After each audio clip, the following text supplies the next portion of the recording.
The moment Rowan Hayes saw the woman's trembling hands form the words, "He has a gun," in sign language, he knew his daughter was about to witness something no 8-year-old should ever see.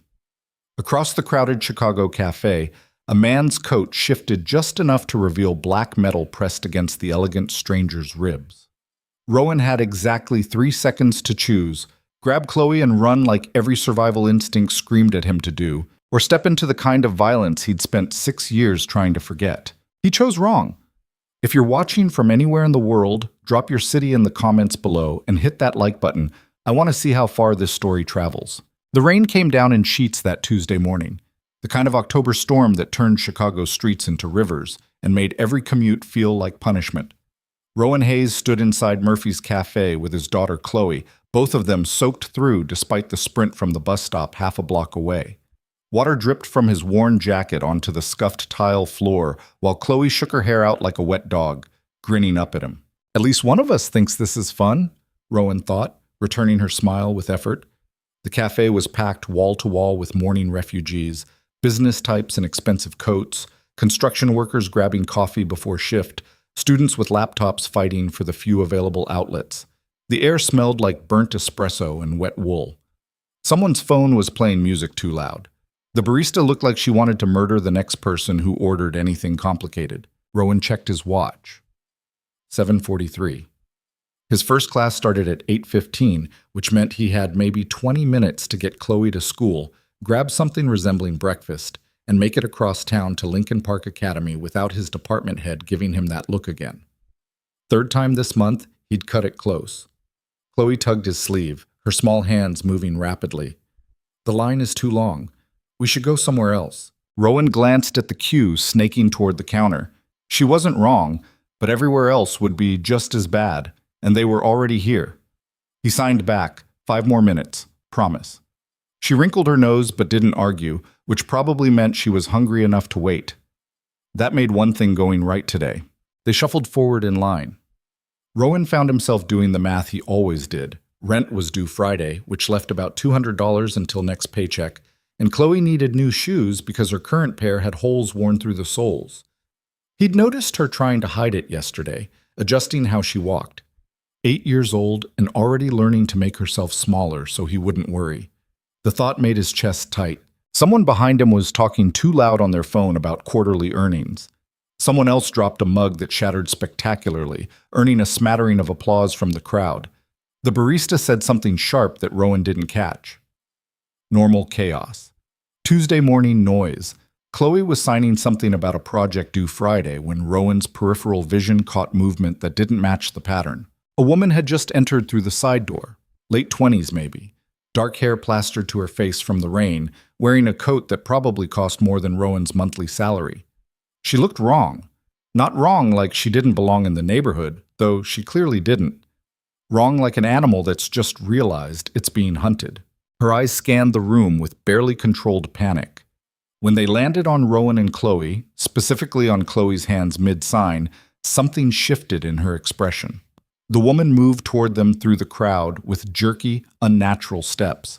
Behind her, a man in a dark jacket followed at exactly the same pace, staying precisely one body width back.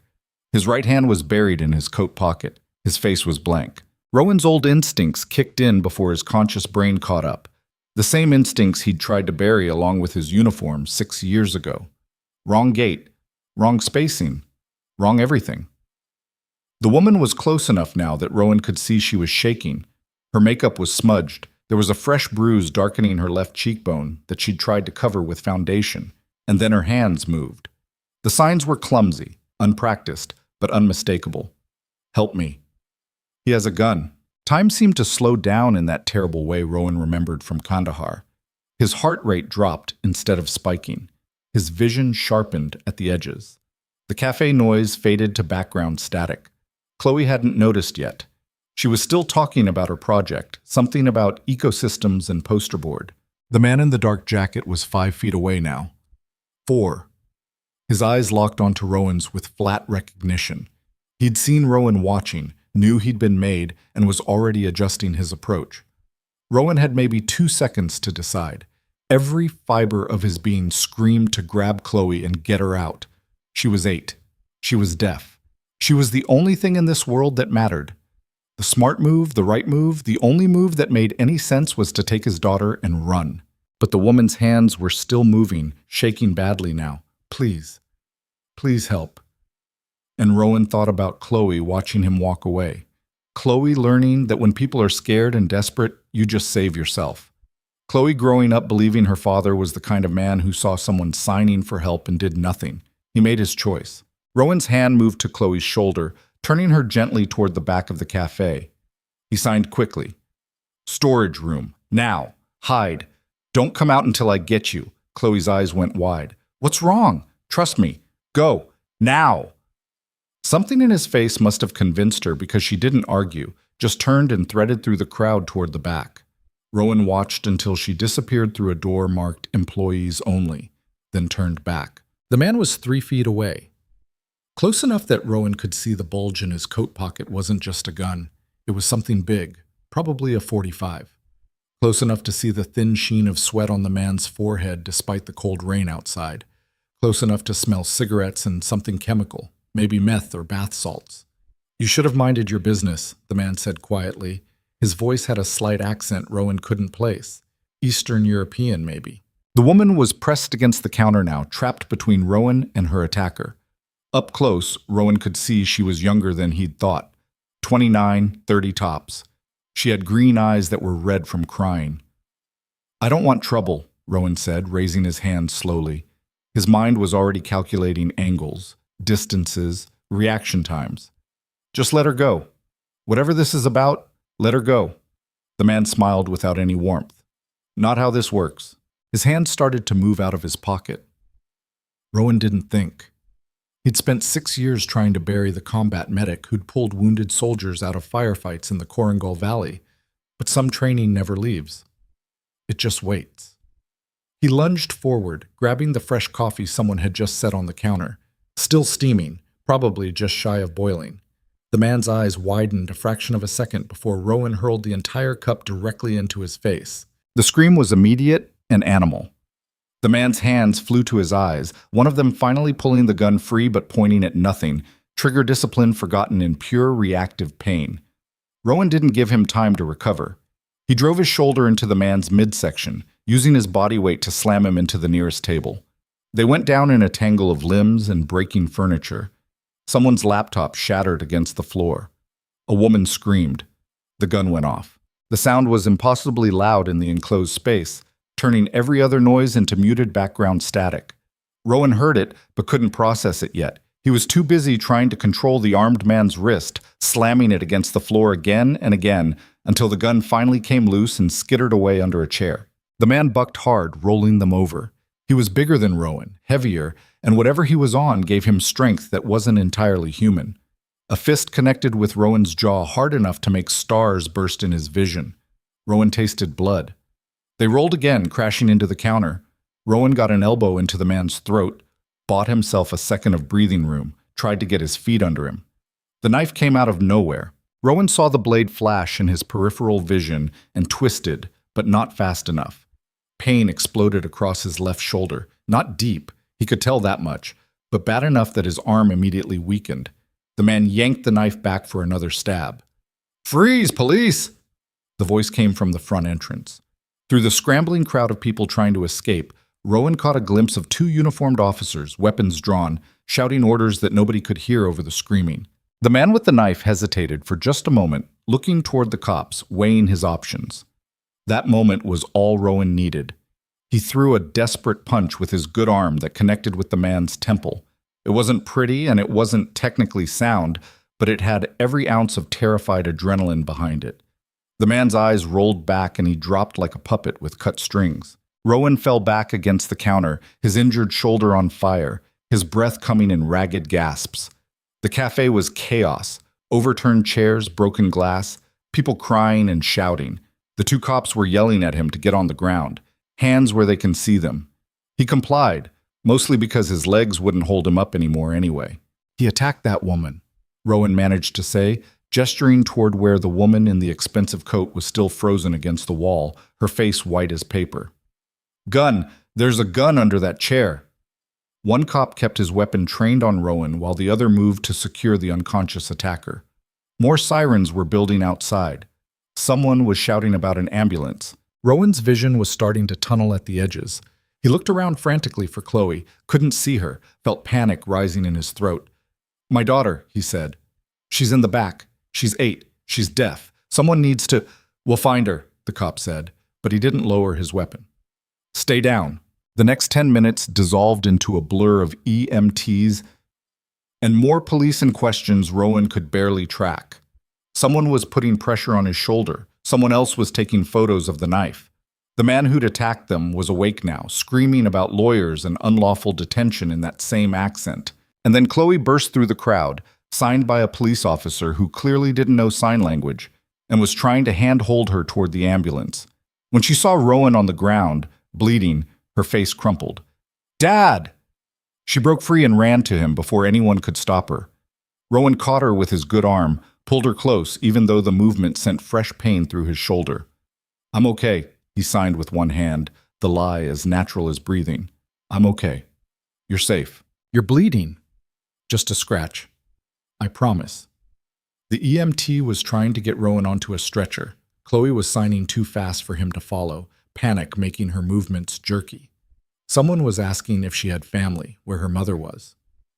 "I'm her father," Rowan said. "I'm all she has. She needs to come with me."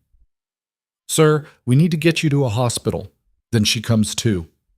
The EMT looked at Chloe, at Rowan, and seemed to make a decision. "Fine. But you need to lie down, now." Rowan let them load him onto the stretcher, Chloe gripping his hand hard enough to hurt. As they wheeled him toward the ambulance, he caught sight of the woman he'd defended. She was talking to a detective, still shaking, her arms wrapped around herself. When she noticed Rowan looking, something complicated crossed her face. Gratitude, maybe? Or guilt? Or fear? Maybe all three. She signed something too quick for him to catch. Then they were outside in the rain, and Rowan's vision was graying at the edges, and Chloe's face was the last thing he saw before everything went dark. Boatak. He woke up in a hospital room that smelled like disinfectant and recycled air. His shoulder was wrapped in enough bandages to supply a small war, and there was an IV in his arm feeding him something that made everything feel soft and distant. Afternoon light filtered through cheap blinds. Chloe was asleep in a chair someone had pulled up next to his bed, her head pillowed on her arms. There were tear tracks dried on her face. Rowan tried to sit up and immediately regretted it. The pain that shot through his shoulder was sharp and bright despite whatever they were pumping into his system. "Don't move too much. You'll pull the stitches." The voice came from the corner of the room. Rowan turned his head, slowly, and saw the woman from the café. She'd changed clothes, cleaned up, but she looked just as exhausted as he felt. There was professional makeup covering the bruise now, but he could still see the shadow of it. "Who are you?" Rowan asked. His voice came out rougher than expected. "Alina Vale." She stood up from the visitor's chair she'd been occupying, moved a bit closer but kept her distance, like she wasn't sure she was welcome. "You saved my life this morning." Rowan glanced at Chloe, made sure she was still asleep. "You know sign language?" "Not really. I learned enough for a project in college. I remembered maybe 20 signs." She paused. "It was enough. What did that guy want?" Alina's expression tightened. "It's complicated. I've got nowhere to be." She studied him for a long moment, like she was weighing how much to share. Finally, she pulled the chair closer and sat down, her movements careful and controlled. "Do you follow tech news?" she asked. "Not really. I teach middle school history." "Okay. Short version. 3 months ago, my company secured funding for an AI project. Big funding. Overnight, we went from startup to something else." She picked at the edge of her coat. 2 weeks ago, the project got acquired by a consortium, $1.2 billion. Rowan's brain tried to process that number and failed. Billion with a B. With a B. Alina's smile didn't reach her eyes. "The deal closes Friday. After that, I walk away with more money than I'll ever spend, and the consortium takes over everything. Clean exit. Everyone's happy." Except someone wasn't happy. "Except someone wasn't happy," she agreed. "The man this morning, his name is Viktor Petrov. 5 years ago, he was my business partner. We built the original framework together, late nights in a shit apartment in Pilsen, living on ramen and ambition. Her voice went flat. Then I found out he was stealing our source code, selling pieces to competitors. When I confronted him, he got violent. I had to file a restraining order. I bought out his shares and pushed him out. Let me guess. He thinks you screwed him. He knows I screwed him. I also know he screwed me first. Alina rubbed her temples. The thing is, Victor's an asshole, but he's not stupid. The restraining order worked. He moved to California, started something new.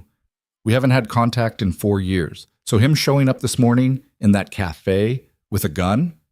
She shook her head. That's not rage. That's coordinated. Rowan's head was starting to clear despite the drugs. Someone sent him. Someone sent him, Alina confirmed. Someone who knew I stop at Murphy's every Tuesday morning. Someone who knew Victor would be angry enough, desperate enough, or drugged up enough to actually try something. You think it's about the acquisition? I don't think. I know. She pulled out her phone, scrolled through something, then showed Rowan the screen. It was an email, dated 3 days ago, from an account that was just random numbers and letters. The subject line said, "Final warning." Rowan skimmed the message. It was short. "Walk away from the deal or we'll make you walk away. You have 72 hours. You went to the police." Of course I went to the police. They said it was probably a prank, told me to change my passwords and be careful. Alina's laugh was bitter. 72 hours later, Victor shows up with a .45 and a knife. Some prank. Rowan looked at Chloe again, still asleep, and felt something cold settle in his stomach. Why are you telling me this? Alina followed his gaze. Because you have a daughter. Because you put yourself between her and danger to help a stranger. Because... She stopped, seemed to reconsider her words. Because I need you to understand that this isn't over. What do you mean? I mean, Victor's in custody, but whoever sent him isn't. I mean, the deal still closes Friday. I mean, someone is willing to kidnap or kill me to stop that from happening, and I don't know who or why. She leaned forward. And I mean that you're now a witness. You'll have to testify. Your face is probably going to be all over the news by tonight. Local teacher stops kidnapping attempt. Hero saves tech executive. Whatever.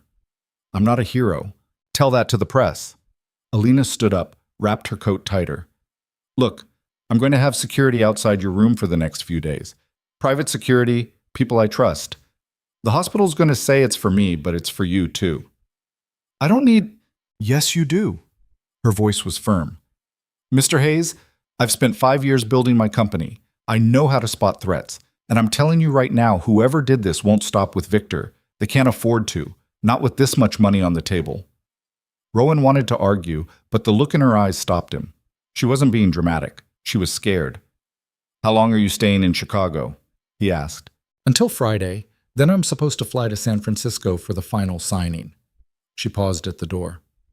For what it's worth, I'm sorry you got dragged into this. You and your daughter both.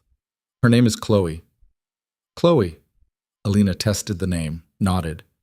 She's brave. Running to the back like that, hiding when you told her to. My niece is 7. She would have frozen. Chloe's had to be brave. Rowan didn't elaborate. Alina seemed to understand anyway. She signed something, clumsy but sincere. Thank you. Then she was gone. Rowan sat in the semi-dark watching Chloe sleep, his shoulder throbbing in time with his heartbeat. Outside he could hear the hospital sounds, beeping machines, rolling carts, distant conversations. Normal sounds, safe sounds. He didn't believe them anymore. The news broke at 6 p.m., exactly like Alina had predicted.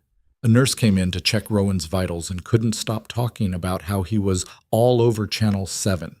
Someone had recorded the fight on their phone. Grainy footage of Rowan throwing coffee, tackling Victor, the knife flashing.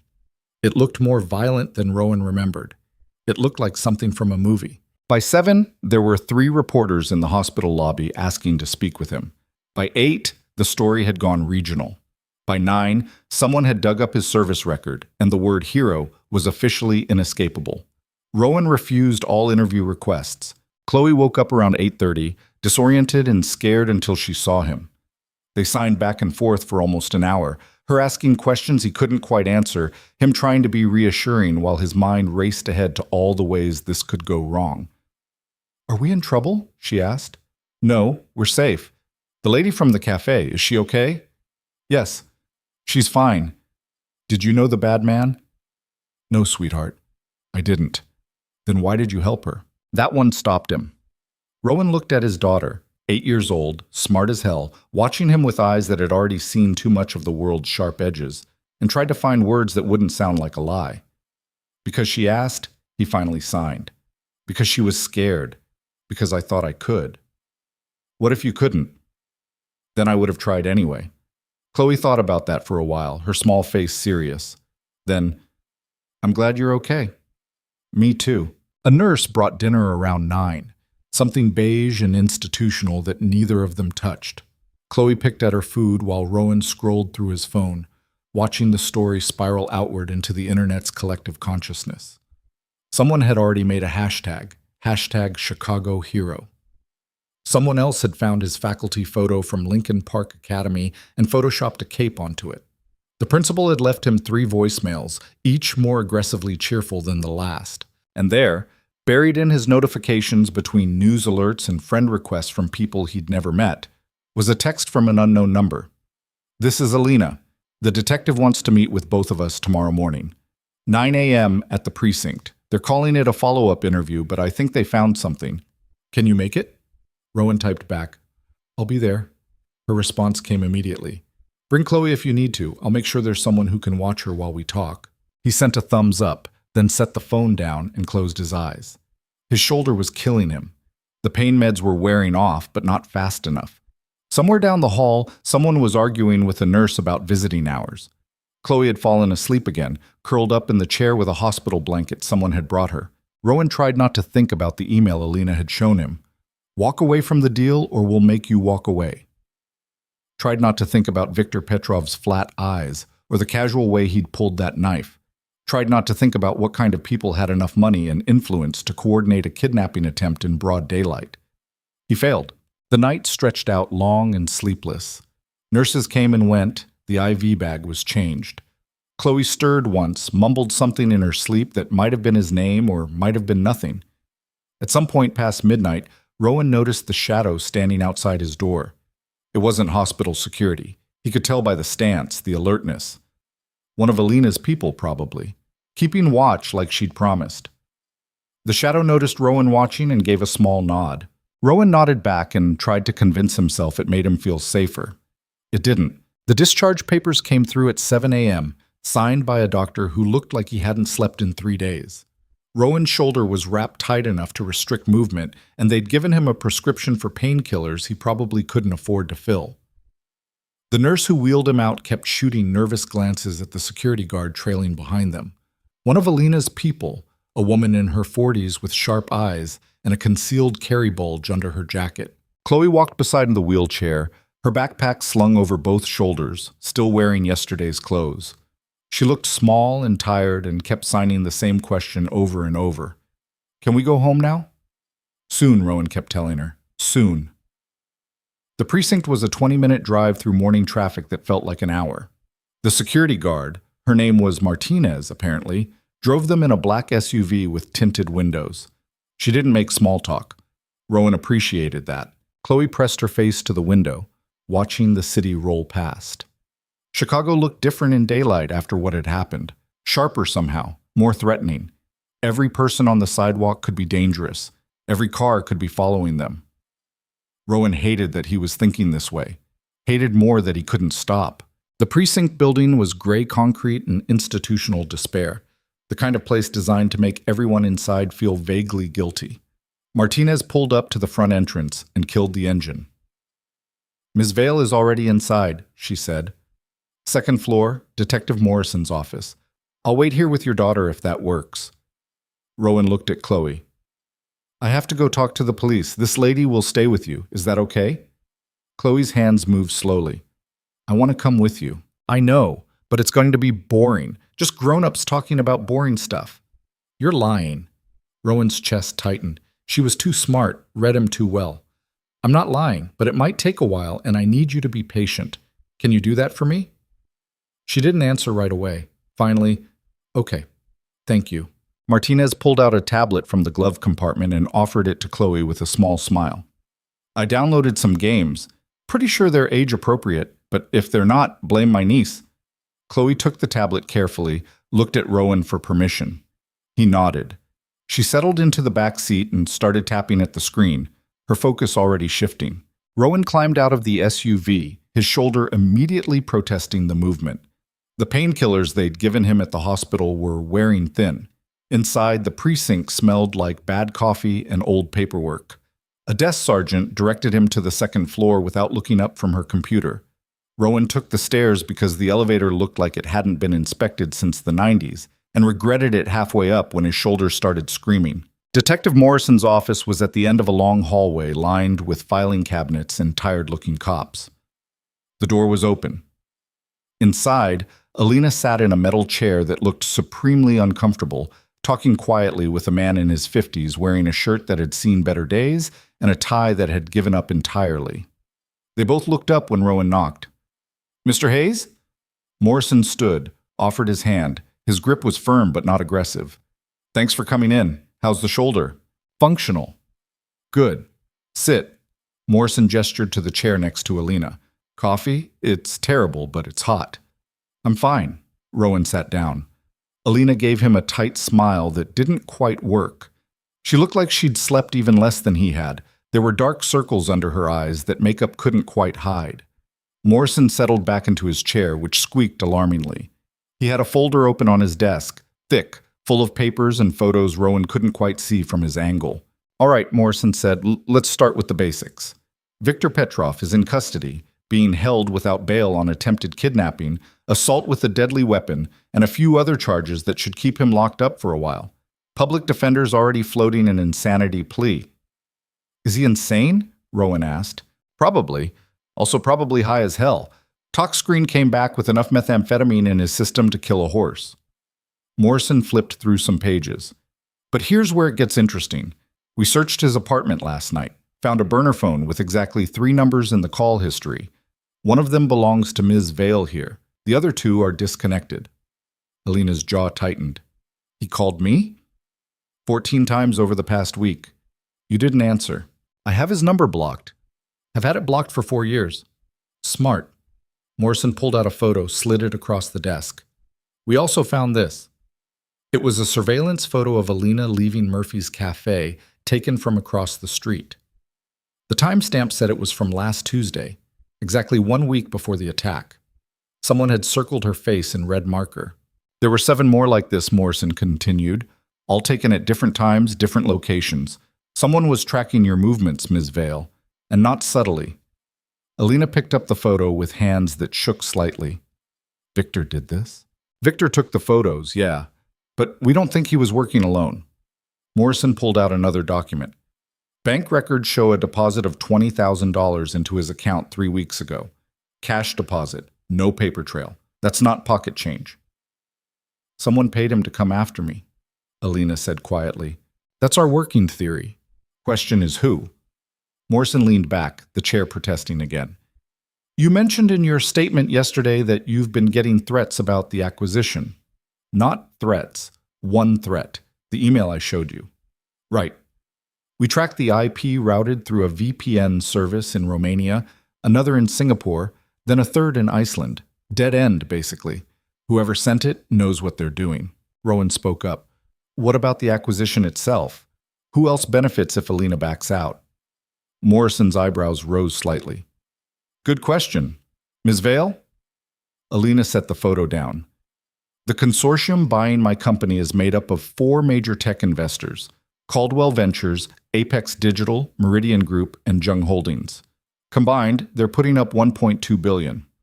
"That's a lot of players," Morrison said.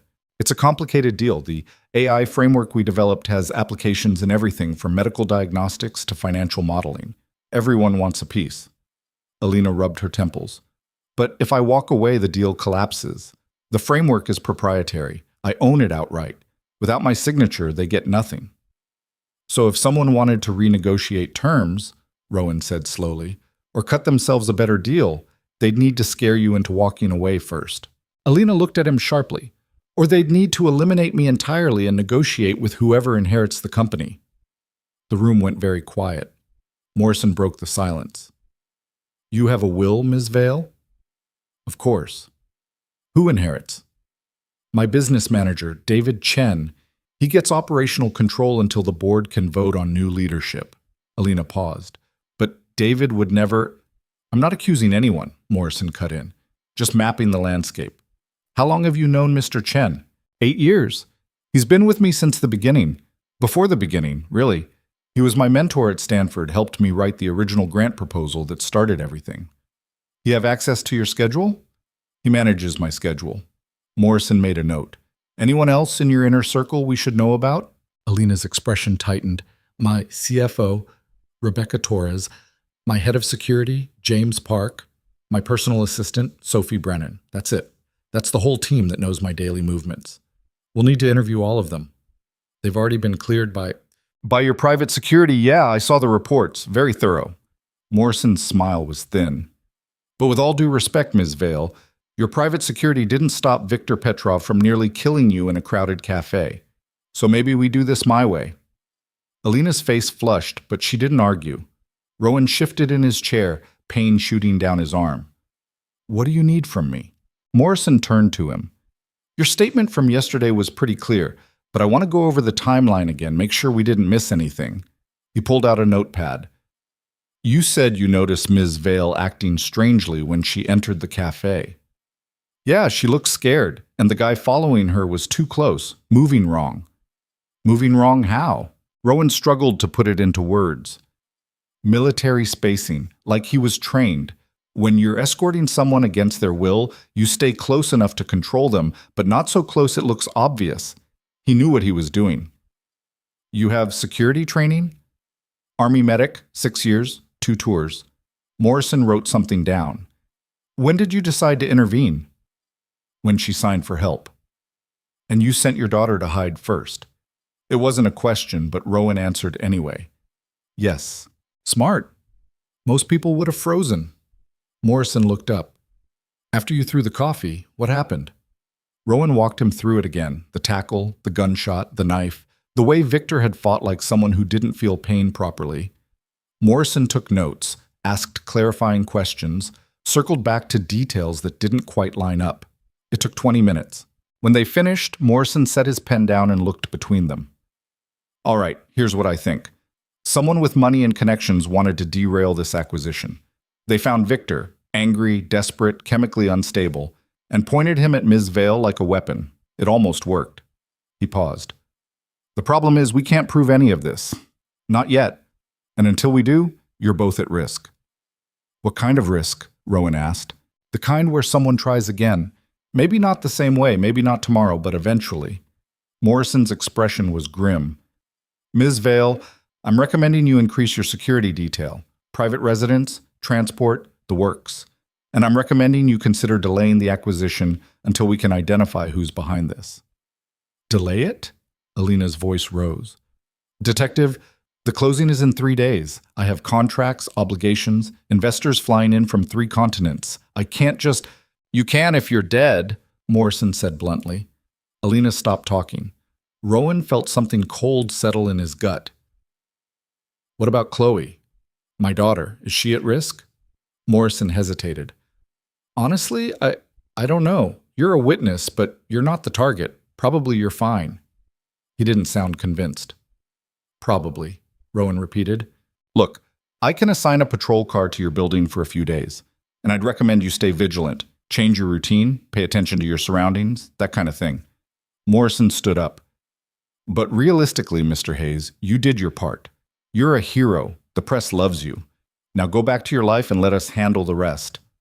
Rowan didn't move. And if whoever hired Viktor decides I'm a loose end, then you call 911 like everyone else. The words hung in the air, inadequate and hollow. Alina stood abruptly.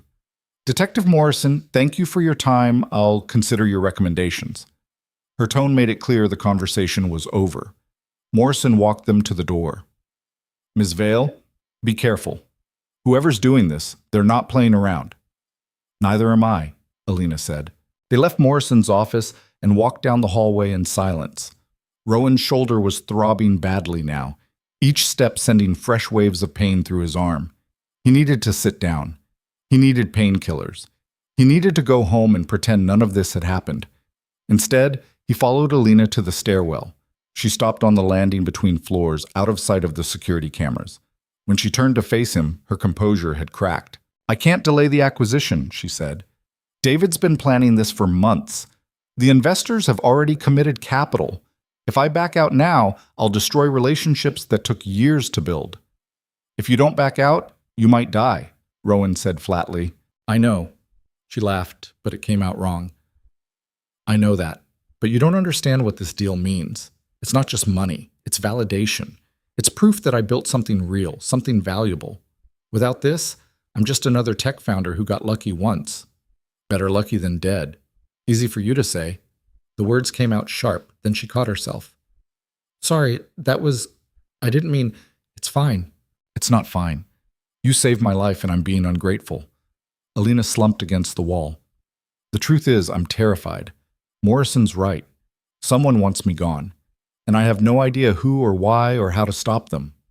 Rowan studied her, this woman who'd built a billion-dollar company, who moved through the world with confidence and designer clothes, who was currently falling apart in a police station stairwell. She looked young, vulnerable, human. "What if you went public?" he asked. Alina blinked. "What?" "With everything. The threats, Victor, the whole conspiracy. You've got reporters camped outside your building, right? Give them the story. Make it impossible to hurt you quietly." She stopped. "That's actually not terrible. But it tips our hand. Whoever's behind this would know we're looking for them. They already know. You filed a police report. Morrison's investigating. Going public just raises the stakes." Alina thought about it, chewing her bottom lip. David would hate it. He's all about controlling the narrative, keeping things professional. "Does David know someone tried to kidnap you?" "Of course. I called him from the hospital." "And what did he say?" "He said..." Alina frowned. "He said I should increase security and keep quiet until after the closing, that the publicity could spook the investors." Rowan felt that cold thing in his gut again. "Did he say anything else?" "He asked if I was okay. He was concerned." But she didn't sound certain anymore. They stood in the stairwell, the fluorescent lights humming overhead. Somewhere above them, someone was arguing in Spanish. A door slammed. "I should go," Rowan said. "Chloe's waiting." "Right. Of course." Alina pushed away from the wall. "Thank you for coming. And thank you for yesterday. I know I already said it, but..." "Don't," Rowan cut her off. "You don't owe me anything." "I owe you everything."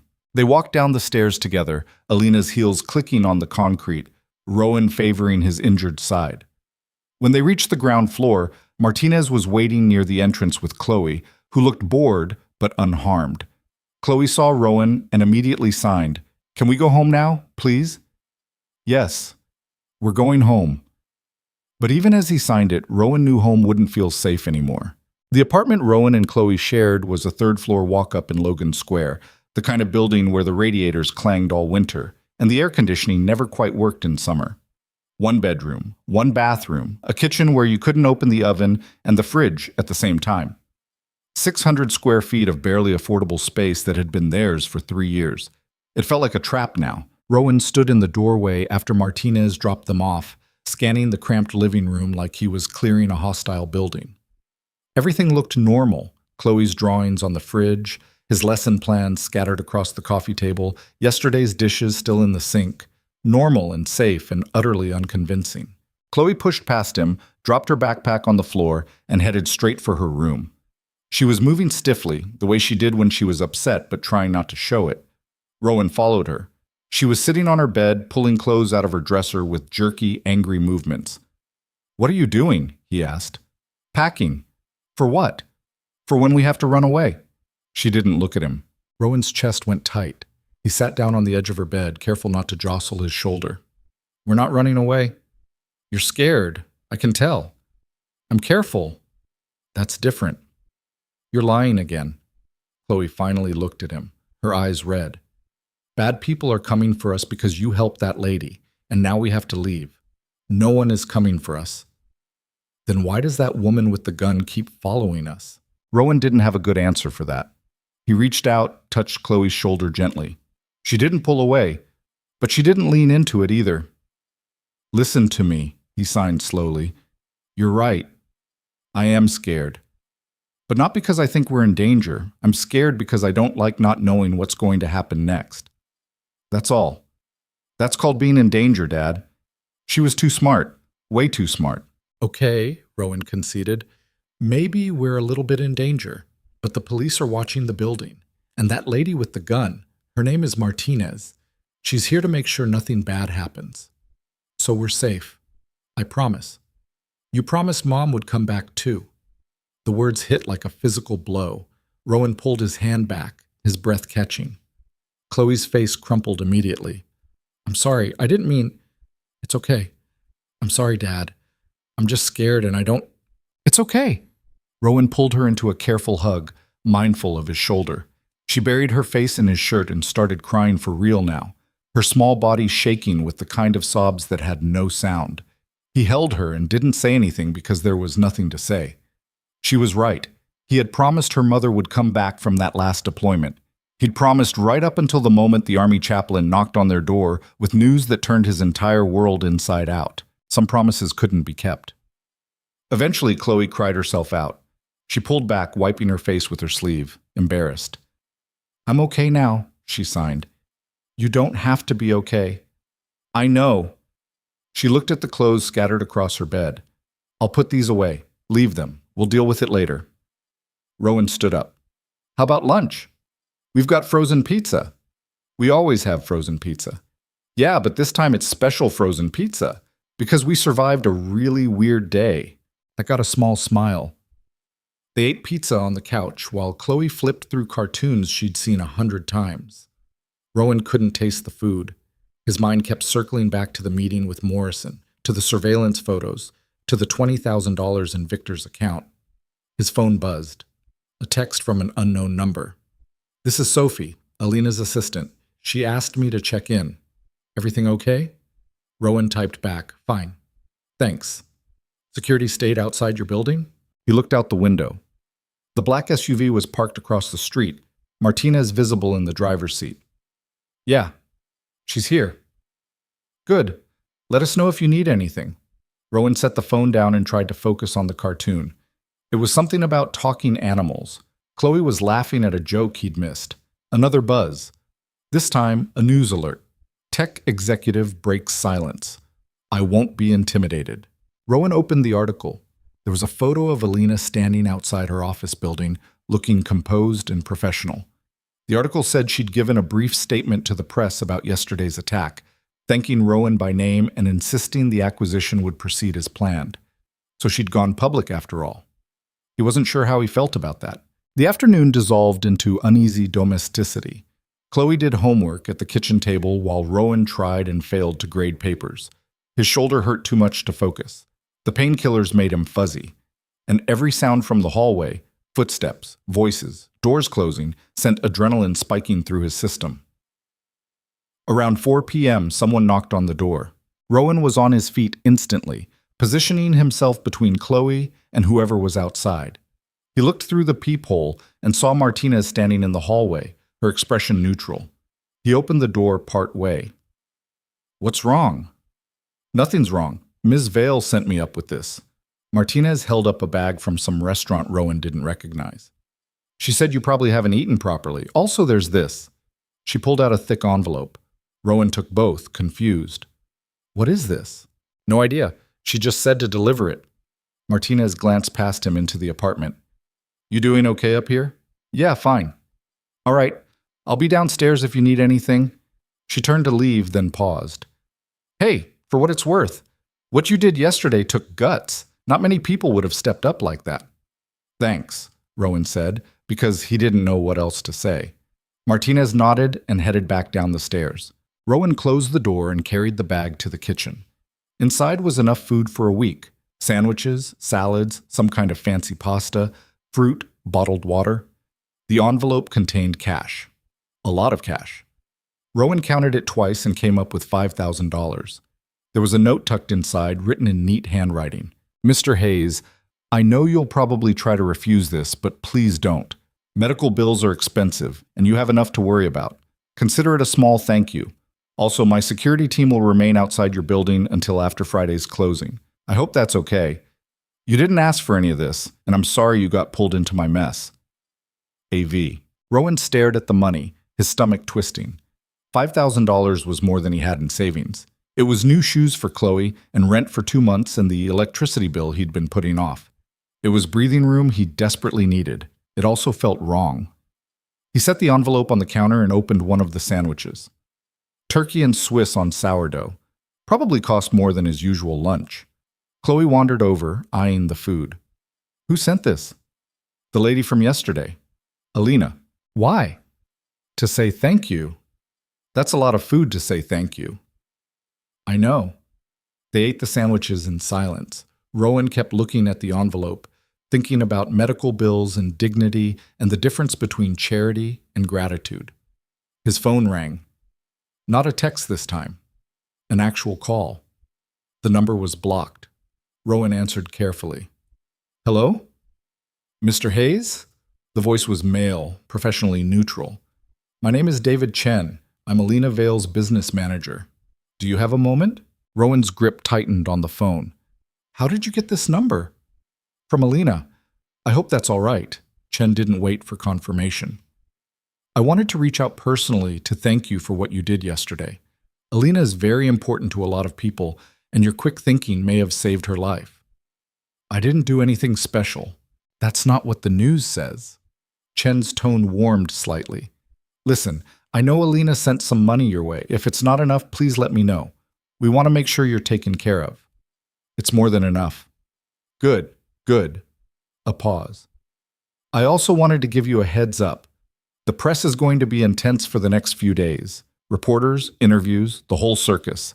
If anyone approaches you, please refer them to our public relations team. We'll handle the messaging. I'm not talking to reporters. Even better, just keep your head down until this blows over. Chen's voice shifted, became more businesslike. One other thing, Alina mentioned you were at the precinct this morning with Detective Morrison. Yeah, he wanted to go over my statement. Of course. Did he say anything about the investigation? Any leads on who might have orchestrated the attack? Something about the question felt off. Rowan kept his voice neutral. Not really. He's looking into Victor's finances. Right. Well, I'm sure they'll figure it out. Chen sounded distracted now. Anyway, I won't keep you. Thank you again, Mr. Hayes. You're a good man. The line went dead. Rowan set the phone down slowly. The conversation had lasted maybe 2 minutes, but it left him feeling unsettled. David Chen had asked about the investigation like he was worried about something specific, and the way he'd emphasized keeping quiet about the press. Chloe was watching him. Who was that? Work stuff, Rowan lied. You're doing it again. Doing what? That face you make when you're worried but pretending you're not? Rowan forced a smile. I'm fine. Finish your homework. She didn't look convinced, but she went back to the table anyway. Rowan walked to the window and looked down at the street. Martinez was still in the SUV, scrolling through her phone. A couple walked past with a dog. A delivery truck double-parked to drop off packages. Normal city life. His phone buzzed again. Another text from Sophie. Did David Chen call you? Rowan frowned. Yeah, just now. Why? What did he want? To thank me. And to tell me not to talk to reporters. 3 dots appeared, then disappeared, then appeared again. Finally. Be careful around David. I can't explain right now, but just be careful. Rowan stared at the message. Before he could respond, another text came through. Delete this conversation, please. Then nothing. Rowan looked at Chloe, still bent over her homework, completely unaware of whatever was unraveling around them. He thought about the envelope full of cash, David Chen's odd questions, Sophie's warning, Morrison's grim assessment. He thought about the surveillance photos and the $20,000 and the email that said, walk away from the deal or we'll make you walk away. And he thought about Alina Vale, who'd looked him in the eye this morning and said she owed him everything. Rowan made a decision he'd probably regret. He texted Alina. We need to talk. In person. Not over the phone. Her response came within seconds. When? Tonight. After Chloe's asleep. Where? Rowan looked around his tiny apartment, at the drawings on the fridge and the worn furniture and the life he'd built from nothing after the army spit him out. This place was supposed to be safe, private, his. Here, he typed. Come here. Are you sure? No. But come anyway. Okay, I'll be there at 9. Rowan deleted the conversation like Sophie had asked, then immediately felt paranoid about doing it. His phone was probably monitored anyway. Everything was probably monitored. The rest of the evening dragged. Rowan helped Chloe with her homework, made dinner from the food Alina had sent, let Chloe watch cartoons until bedtime. Normal dad stuff. Except he kept checking the window, kept listening for footsteps in the hall, kept thinking about the knife flashing in Victor's hand. At 8:30, he tucked Chloe into bed. She was exhausted, fell asleep almost immediately. Rowan stood in her doorway for a long moment, watching her breathe, feeling the weight of every choice he'd made in the last 24 hours. At 8:55, there was a soft knock on the door. Rowan checked the peephole. Alina stood in the hallway wearing jeans and a hoodie, looking nothing like the polished executive from the news. Martinez was behind her, keeping watch. He opened the door. Hi, Alina said quietly. Insai. Rowan stepped aside. Come in. She entered, glancing around the apartment with what might have been curiosity or might have been judgment. Rowan couldn't tell. Martinez stayed in the hallway. I'll be right outside, she said. Rowan closed the door. Suddenly, his apartment felt even smaller with Alina in it. She stood in the middle of the living room, hands in her pockets, looking uncertain. Coffee? Rowan offered. Sure. He made coffee in his ancient machine that took 5 minutes and produced something barely drinkable. They sat at opposite ends of the couch, the distance between them careful and deliberate. Thanks for coming, Rowan said. Thanks for the invitation. I wasn't sure you'd want to see me again. Alina wrapped her hands around the mug. After everything. Your assistant texted me, Sophie. Alina's expression shifted. What did she say? She told me to be careful around David Chen. Then she told me to delete the conversation. The mug stopped halfway to Alina's lips. When was this? This afternoon, right after David called me. David called you? Alina set the coffee down, suddenly focused. What did he say? Rowan recounted the conversation, watching Alina's face tighten with each detail.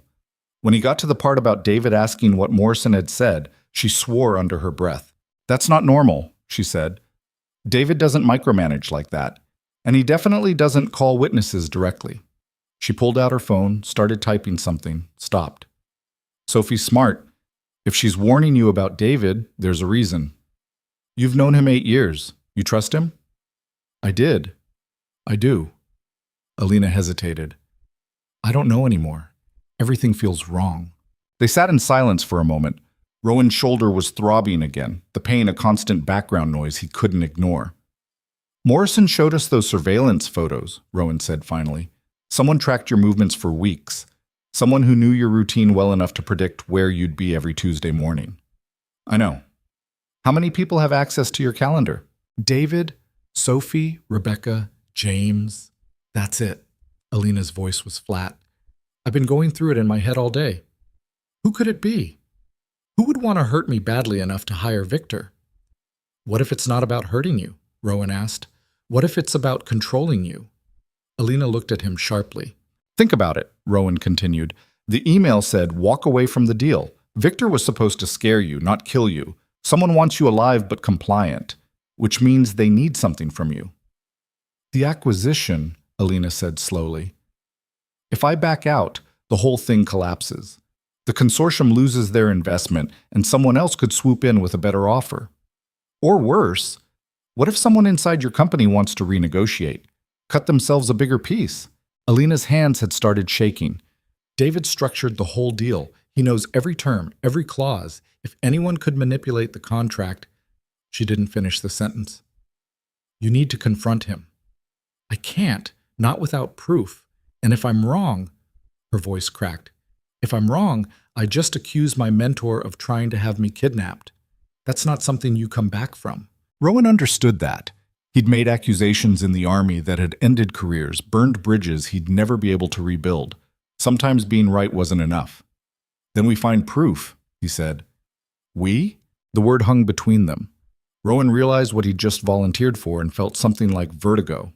This wasn't his problem. This was corporate espionage and billion-dollar stakes and people with resources he couldn't begin to comprehend. He was a history teacher with a wounded shoulder and a daughter sleeping in the next room. Yeah, he heard himself say. We. Alina studied his face. Why would you do that? You don't owe me anything. You're right, I don't. Rowan set his coffee down.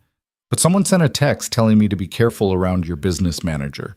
And I've learned the hard way that when people give you warnings like that, you should probably listen. This could be dangerous.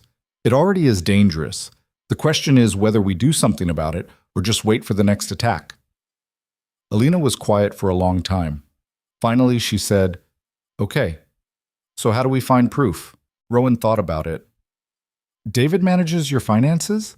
And the acquisition paperwork and my investments. Pretty much everything. So if he's dirty, there'll be a trail. Money doesn't just disappear. It does if you know what you're doing, and David definitely knows what he's doing.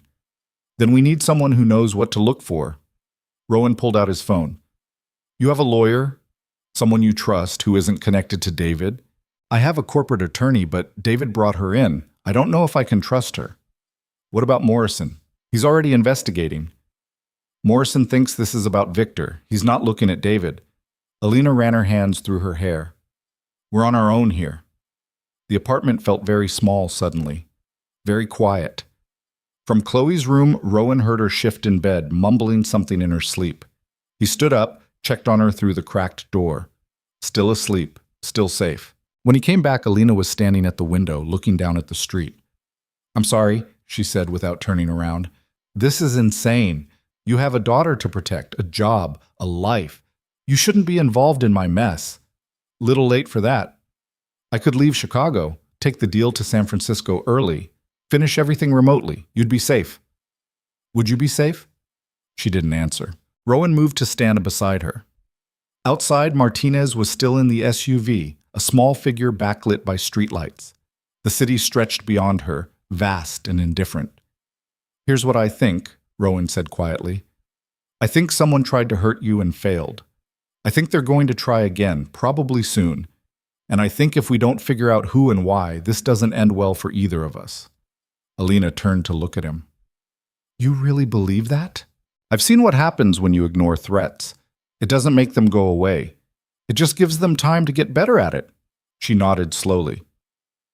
Okay, so we find proof, and then what? Then we burn whoever's responsible. The words came out harder than Rowan intended, but he didn't take them back. Alina's eyes widened slightly. Then she smiled. A real smile this time, sharp and fierce. I think I like this version of you better than the humble teacher act. It's not an act, but I'm tired of being careful. Me too. They stood there in the dim light of Rowan's apartment, two people who'd known each other for less than 48 hours, planning something that would probably get them both killed. Rowan's phone buzzed. A text from Martinez. Car just circled the block twice.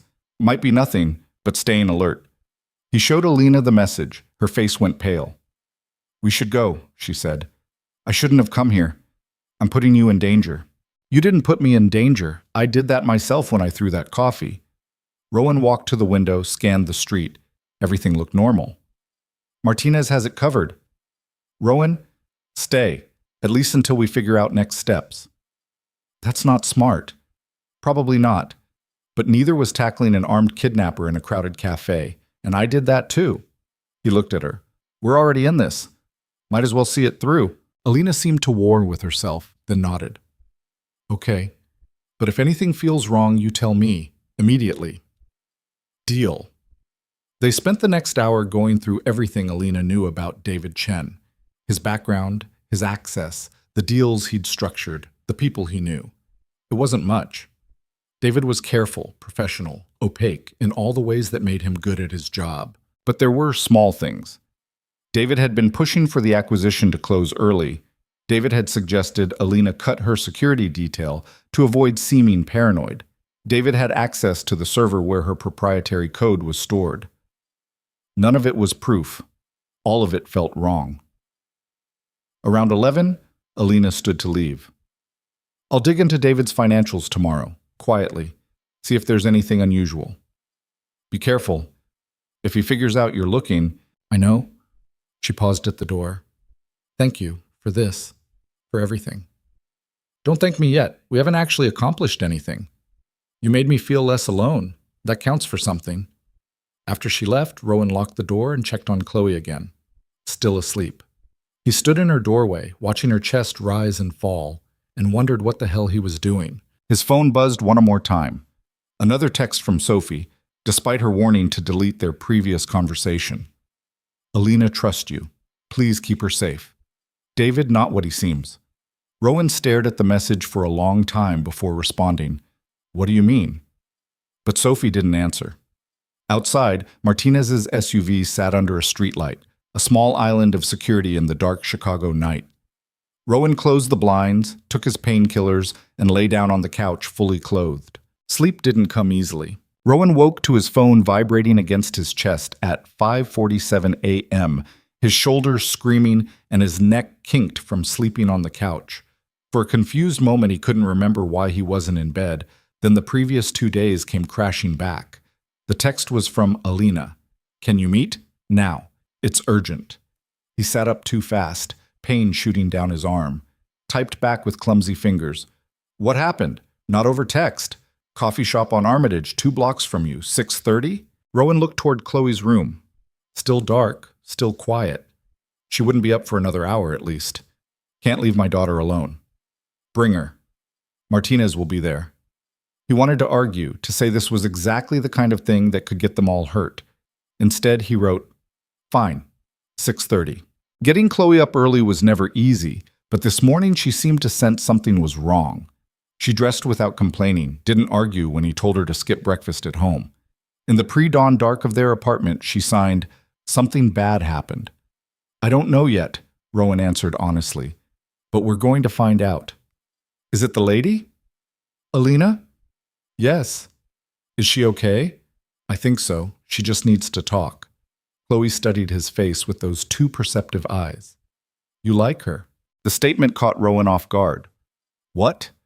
You do that thing with your voice when you talk about her, the way you used to with Mom. Rowan's throat tightened. It's not like that. She's just someone who needs help. Okay, Chloe signed, but her expression said she didn't believe him. The coffee shop was nearly empty this early, just a few insomniacs and shift workers grabbing their first caffeine of the day. Alina sat in the back corner, her hair pulled into a messy ponytail, wearing the same hoodie from last night. She looked like she hadn't slept at all. Martinez was at a table near the entrance, pretending to read a newspaper, but actually watching everyone who came through the door. Chloe went straight to Martinez without being asked, which told Rowan she was more scared than she was letting on. Martinez produced the tablet again and Chloe settled in, creating a buffer of normalcy that felt like a lie. Rowan slid into the seat across from Alina. What happened? She pushed a folder across the table. Inside were printouts, bank statements, wire transfer receipts, emails with long strings of financial jargon. Rowan flipped through them, understanding maybe half of what he was seeing. I couldn't sleep, Alina said quietly. So around 2 a.m., I logged into the company server from home, started going through David's files. Her hands were shaking slightly around her coffee cup. I found these in a folder marked Personal Archive. He'd buried them pretty deep, but not deep enough. What am I looking at? Proof. Alina leaned forward. 3 weeks ago, David moved $200,000 from one of our holding accounts into a shell company registered in Delaware. That shell company then made cash deposits into 5 different banks over the course of a week.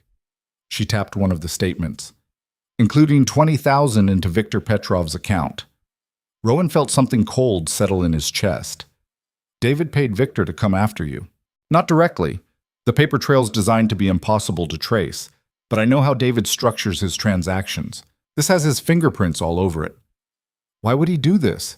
You said he's been your mentor for 8 years. I don't know. Alina's voice cracked slightly. That's what I've been trying to figure out all night. David helped me build this company from nothing. He believed in me when nobody else did. He was like family. Rowan looked at the documents again. The amounts were staggering, the complexity deliberate. This is enough for Morrison. We take this to him. He can arrest David, freeze his assets. No, Alina cut him off. We can't. Why not? Because this only proves David paid Victor. It doesn't prove why. And without the why, David's lawyers will tear this apart. They'll say it was a legitimate business transaction that Victor misused. They'll say the shell company was for tax purposes. They'll bury us in motions until the acquisition closes and none of this matters anymore. So what do we do? Alina pulled out another document, this one dense with legal language. We go to the source. The acquisition closes Friday night at a gala David's been planning for months. Every investor will be there, all the consortium partners, press, the whole production. It's supposed to be this big celebration. Supposed to be. David's giving a keynote speech at 8 p.m., right before I sign the final papers. Her smile was sharp and didn't reach her eyes. What if I hacked into the presentation system and replaced his speech with something else? Something that shows everyone exactly what he's been doing. Rowan stared at her. You want to expose him publicly, in front of everyone. I want to destroy him the way he tried to destroy me. There was something fierce in Alina's voice now, something that reminded Rowan of the way she'd looked signing for help in the café, desperate but determined. David spent 8 years teaching me how to play this game. Time to show him I learned. That's dangerous. If he figures out what you're planning, then we move fast and don't give him time to figure it out. Alina pulled the folder back. I need 2 days to put everything together. Can you help me?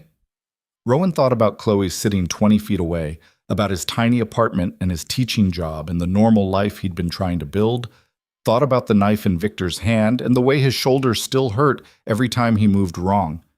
What do you need me to do? He asked. Relief flooded Alina's face. I need someone I can trust. Someone who isn't on David's payroll or connected to the company. Someone who can help me get into that gala without raising suspicion. I'm a high school teacher. I don't exactly blend in at tech galas. You're also a hero, the man who saved my life. Of course you'd be invited. She reached across the table, not quite touching his hand. Please, I can't do this alone. Rowan looked over at Chloe again. She was absorbed in whatever game Martinez had loaded, her face relaxed in a way it hadn't been since Tuesday. He thought about the envelope of cash sitting on his counter, about medical bills and rent and all the practical reasons to walk away. Then he thought about Sophie's warning and the surveillance photos and the fact that someone had been willing to pay $20,000 to scare or kill Alina Vale. Okay, he said. I'm in. The next 2 days passed in a blur of planning and paranoia. Alina worked from her apartment, digging through 8 years of David's financial records while simultaneously acting like nothing was wrong. She showed up to meetings, took calls from investors, smiled for the cameras that followed her everywhere since the attack. Rowan went back to teaching, tried to pretend his life was normal. But every time someone knocked on his classroom door or a student asked about the cafe incident, his heart rate spiked. Martinez stayed close, a constant shadow that Chloe had started treating like a strange aunt who never spoke. Wednesday night, Alina sent him a massive file. Everything I've found on David. Read it before tomorrow. Rowan waited until Chloe was asleep, then spent 3 hours going through documents that painted a picture of systematic fraud spanning years. David hadn't just paid Victor. He'd been skimming money from company accounts, inflating expenses, creating fake vendors. The $20,000 to Victor was just the most recent crime in a long pattern. But the real revelation came in an email chain Alina had recovered from David's deleted files. Messages between David and someone identified only as KM discussing the acquisition in terms that made Rowan's skin crawl. She's becoming difficult, questioning the timeline, then remind her who built this company, who she owes. I've tried. She's more independent than we anticipated. Independence can be corrected, one way or another. The last message was dated 2 days before Victor's attack. Rowan forwarded the file to his own email, then deleted it from his phone like Sophie had taught him. The paranoia was becoming second nature. Thursday morning, a package arrived at his apartment. Inside was a suit, tailored, expensive, nothing like anything Rowan owned. The note said, "For tomorrow night. Try not to get blood on it this time. AV." Despite everything, he smiled. Chloe saw the suit and immediately signed, "You're going somewhere fancy. Just a work thing. You're lying again. That's not a teacher suit. It's complicated. Everything's complicated now." She looked at him seriously. "Are you going to be safe? The question hit harder than it should have. Rowan knelt down to her level, ignoring the protest from his shoulder. I'm going to be careful, and Martinez will be there, and when it's over, things will go back to normal. I promise. You shouldn't promise things you can't control. She was 8 years old and already understood the world better than he did. You're right, he signed. I'll try to be safe. How's that? Better. That afternoon, Rowan met Alina one last time before the gala. She'd rented a workspace in a building across from her office, somewhere David didn't know about. The room was filled with laptops and cables, and the kind of organized chaos that came from someone working on 4 hours of sleep and pure adrenaline. I've got everything loaded, she said without preamble. David's speech file is on the main server. At 7:55 p.m., I'll replace it with our version. The presentation will play automatically when he clicks to start. What's in our version? Alina pulled up a video on her laptop. It started with the bank statements, the wire transfers, the emails. Then it showed Victor's arrest photo next to the $20,000 deposit. Then the email chain with KM, the messages about making Alina more compliant. The whole thing was 3 minutes long and absolutely damning. Who's KM? Rowan asked. I don't know yet, but I will. Alina's jaw was set. David's been playing me for years, making me think he cared about the company, about me, when really he was just positioning himself to cash out. The acquisition was never about my success. It was about him taking control. So why try to scare you off? Why not just let the deal go through? Because I was asking questions, looking at the books more closely. I think he realized I was going to find out what he'd been doing. She closed the laptop. Easier to eliminate me and claim my share through probate. The casual way she said eliminate me sent a chill down Rowan's spine. What happens after the video plays, he asked. Chaos. David will try to deny everything, but the evidence is solid.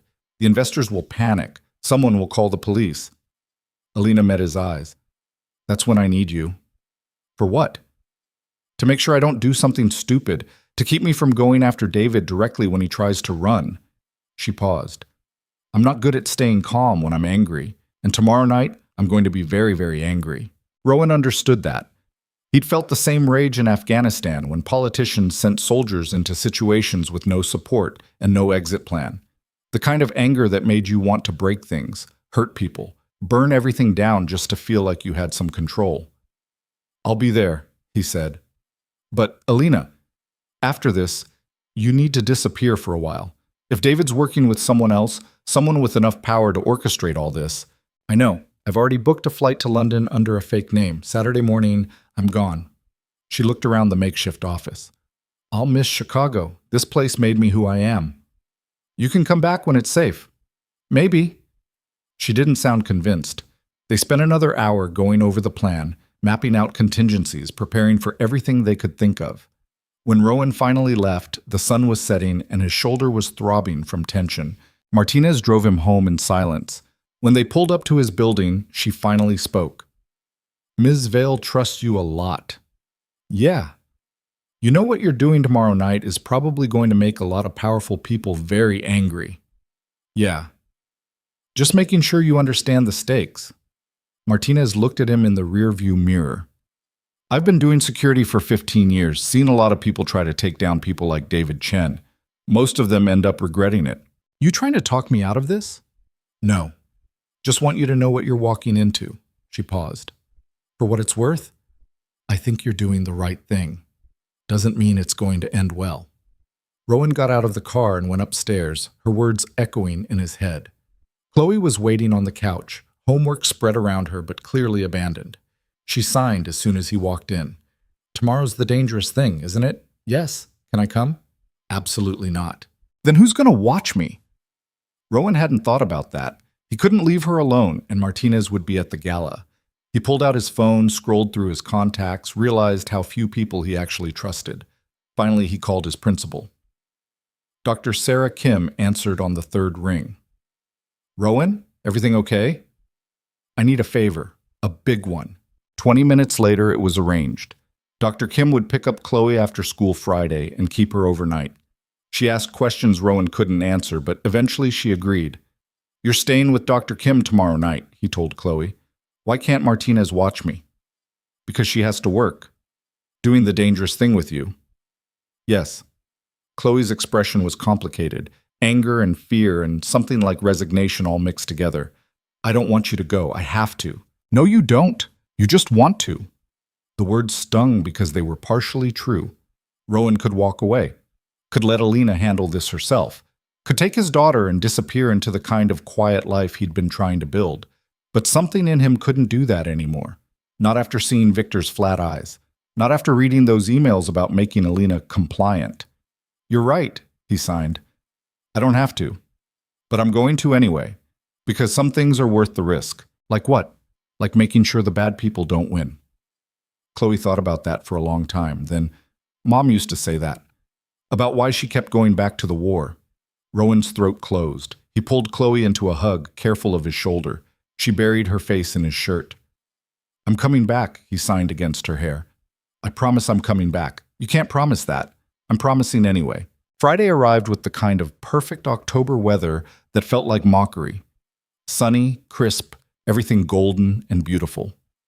Rowan dropped Chloe at school, hugged her longer than usual, watched her walk into the building with her backpack bouncing against her shoulders. Dr. Kim was waiting by the entrance. She gave Rowan a look that said she knew something was wrong but wouldn't push. 6 o'clock pickup? Yeah, thank you for this. Just be careful, whatever you're doing. I will. He taught his classes on autopilot, his mind already at the gala. At 3 p.m., he left school and went home to get ready. The suit fit perfectly, which shouldn't have surprised him. Alina probably had better intel on his measurements than he did. Martinez picked him up at 6. The gala was being held at the Merchandise Mart, a massive Art Deco building on the river that had been transformed for the night into something out of a magazine. String lights everywhere, red carpet, photographers calling out to arriving guests. Rowan felt completely out of place. Relax, Martinez said. You look fine, better than fine. You look like someone who matters. I'm a high school teacher. Tonight you're the guy who saved Alina Vale's life. Play it up. They entered through a side entrance to avoid the press. Inside, the space was enormous. High ceilings, elegant lighting, hundreds of people in expensive clothes drinking expensive wine. A string quartet played something classical in the corner. Servers circulated with trays of food Rowan didn't recognize. He found Alina near the bar, surrounded by investors who wanted to congratulate her. She was wearing a black dress that probably cost more than his car, her hair styled in a way that made her look older, more sophisticated. But when she saw Rowan, something in her face relaxed. She excused herself from the group and walked over. You came. Said I would. You clean up nice. You too. They stood there awkwardly for a moment, two people pretending to be comfortable in a world neither of them belonged to. David's already here, Alina said quietly. He cornered me 20 minutes ago, asking if I was ready for tonight. Said this was going to change everything. He has no idea. No. Her smile was sharp. He doesn't. A gong sounded somewhere, calling everyone to the main hall for the presentation. Rowan followed Alina through the crowd, Martinez trailing a few steps behind. The main hall was set up like a small theater, with rows of chairs facing a stage and an enormous screen. David Chen stood near the podium talking to a woman Rowan didn't recognize. He was younger than Rowan expected, mid-40s, fit, wearing a suit that made even Rowan's tailored one look cheap. When he saw Alina approaching, his face lit up with what looked like genuine affection. There she is. David moved forward, arms open for a hug. The woman of the hour. Alina returned the hug stiffly. Hi, David. And this must be Mr. Hayes. David turned to Rowan, hand extended. The hero himself, David Chen. I can't thank you enough for what you did. Rowan shook his hand, studying the man who'd tried to have Alina killed. David's grip was firm, his smile warm. If Rowan hadn't seen the evidence, he never would have suspected. Just did what anyone would do, Rowan said. Humble too. I like that. David clapped him on the shoulder, the injured one. Pain shot through Rowan's arm, and he managed not to flinch.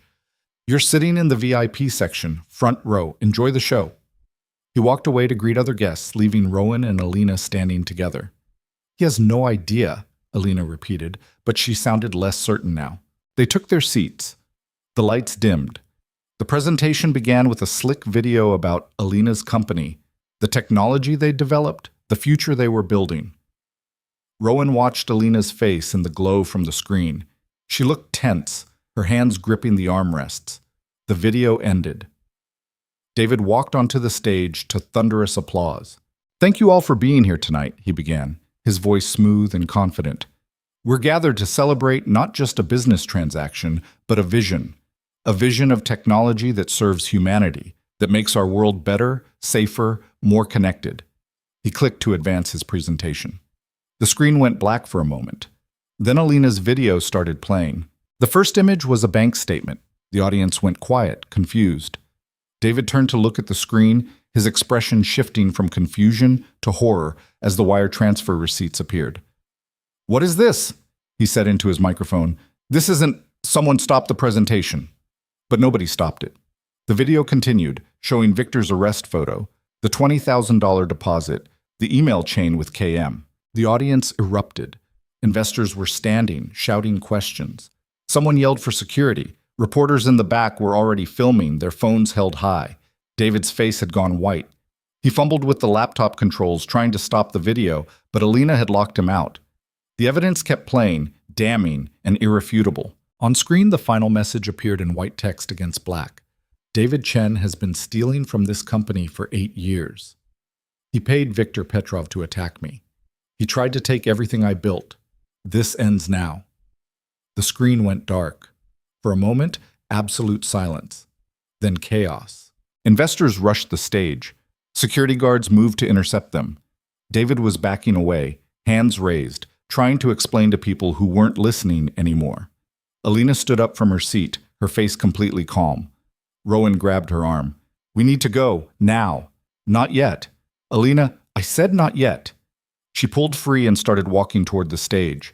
Rowan swore under his breath and followed, Martinez close behind. David saw them coming. His expression shifted from panic to rage.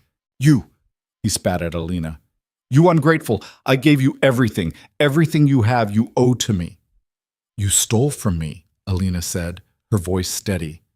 "For years. You made me think you cared about this company when all you cared about was yourself. I built this company. You were just a grad student with a half-formed idea. I made you relevant. I made you rich."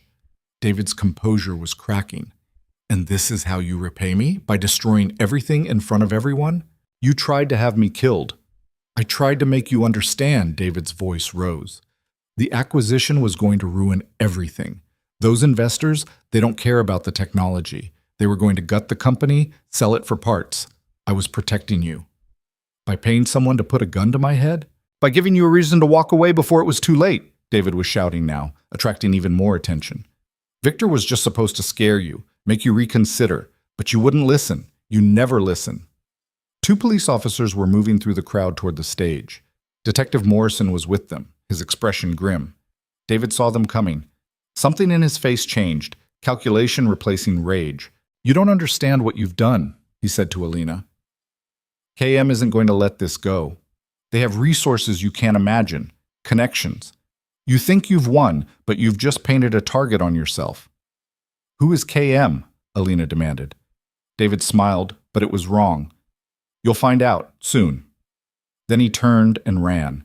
He made it maybe 10 feet before Morrison tackled him, slamming him face first into the polished floor. The room erupted again, cameras flashing, people screaming, investors demanding answers. Rowan pulled Alina back as uniformed officers swarmed the stage. "We're leaving," he said. "Right now." This time, she didn't argue. Martinez led them through a service exit, away from the cameras and the chaos. Outside, the night air was cold against Rowan's face. His heart was hammering, adrenaline making everything too sharp. They'd done it. They'd exposed David. It was over. Except David's last words kept echoing in Rowan's head. "You'll find out. Soon." A black car pulled up to the curb. Martinez opened the back door. "Get in." They climbed in and the car pulled away, leaving the gala and the cameras and David Chen's collapsing empire behind. Alina was shaking, not crying, just shaking like she was cold. Rowan reached over and took her hand. She gripped it hard enough to hurt. "I can't believe we actually did that," she said. "We did." "David's right, though. KM, whoever they are, they're still out there. This isn't over. Then we keep fighting." Alina looked at him, her eyes bright in the darkness. You don't owe me anything else. You've done more than enough. I'm not doing this because I owe you. I'm doing it because it's right. That's a dangerous way to live. Yeah, Rowan said. I'm starting to notice that. The car drove through Chicago's nighttime streets, carrying them away from one danger and toward whatever came next. Martinez was on her phone, speaking quietly to someone about security protocols and safe houses. Rowan's phone buzzed, a text from Dr. Kim. Chloe's fine. Watching a movie. Take your time. He sent back a thumbs up, relief flooding through him. Another buzz. This one from a blocked number. You made a mistake tonight, both of you. K.M. Rowan showed Alina the message. Her face went pale. They know your number, she whispered. They probably know everything. Martinez glanced back from the front seat. What's wrong? Rowan showed her the text. She swore under her breath and made another call, this one urgent, and clipped. The car turned down a side street, then another, taking a route that made no sense unless you were trying to lose a tail. Where are we going? Alina asked. Somewhere safe, Martinez said. Both of you, turn off your phones. Now. They complied. The car kept moving through the dark city, past buildings and streetlights and normal people living normal lives. And somewhere out there, KM was watching. The safe house turned out to be a nondescript apartment in Evanston, the kind of place that blended into its surroundings so completely you'd never notice it twice. Martinez had them inside within minutes, sweeping the rooms with practiced efficiency, while Rowan and Alina stood in the small living room trying to process what had just happened. Clear, Martinez announced. No bugs, no cameras, no surprises. You're good for tonight. What about tomorrow? Alina asked. Tomorrow we figure out who KM is and how much trouble you're actually in. Martinez set her bag on the counter. I'm staying here tonight. Doors locked, windows are secured, and I've got 2 other people monitoring the building. Try to get some sleep. Sleep seemed impossible, but Rowan's body had other ideas.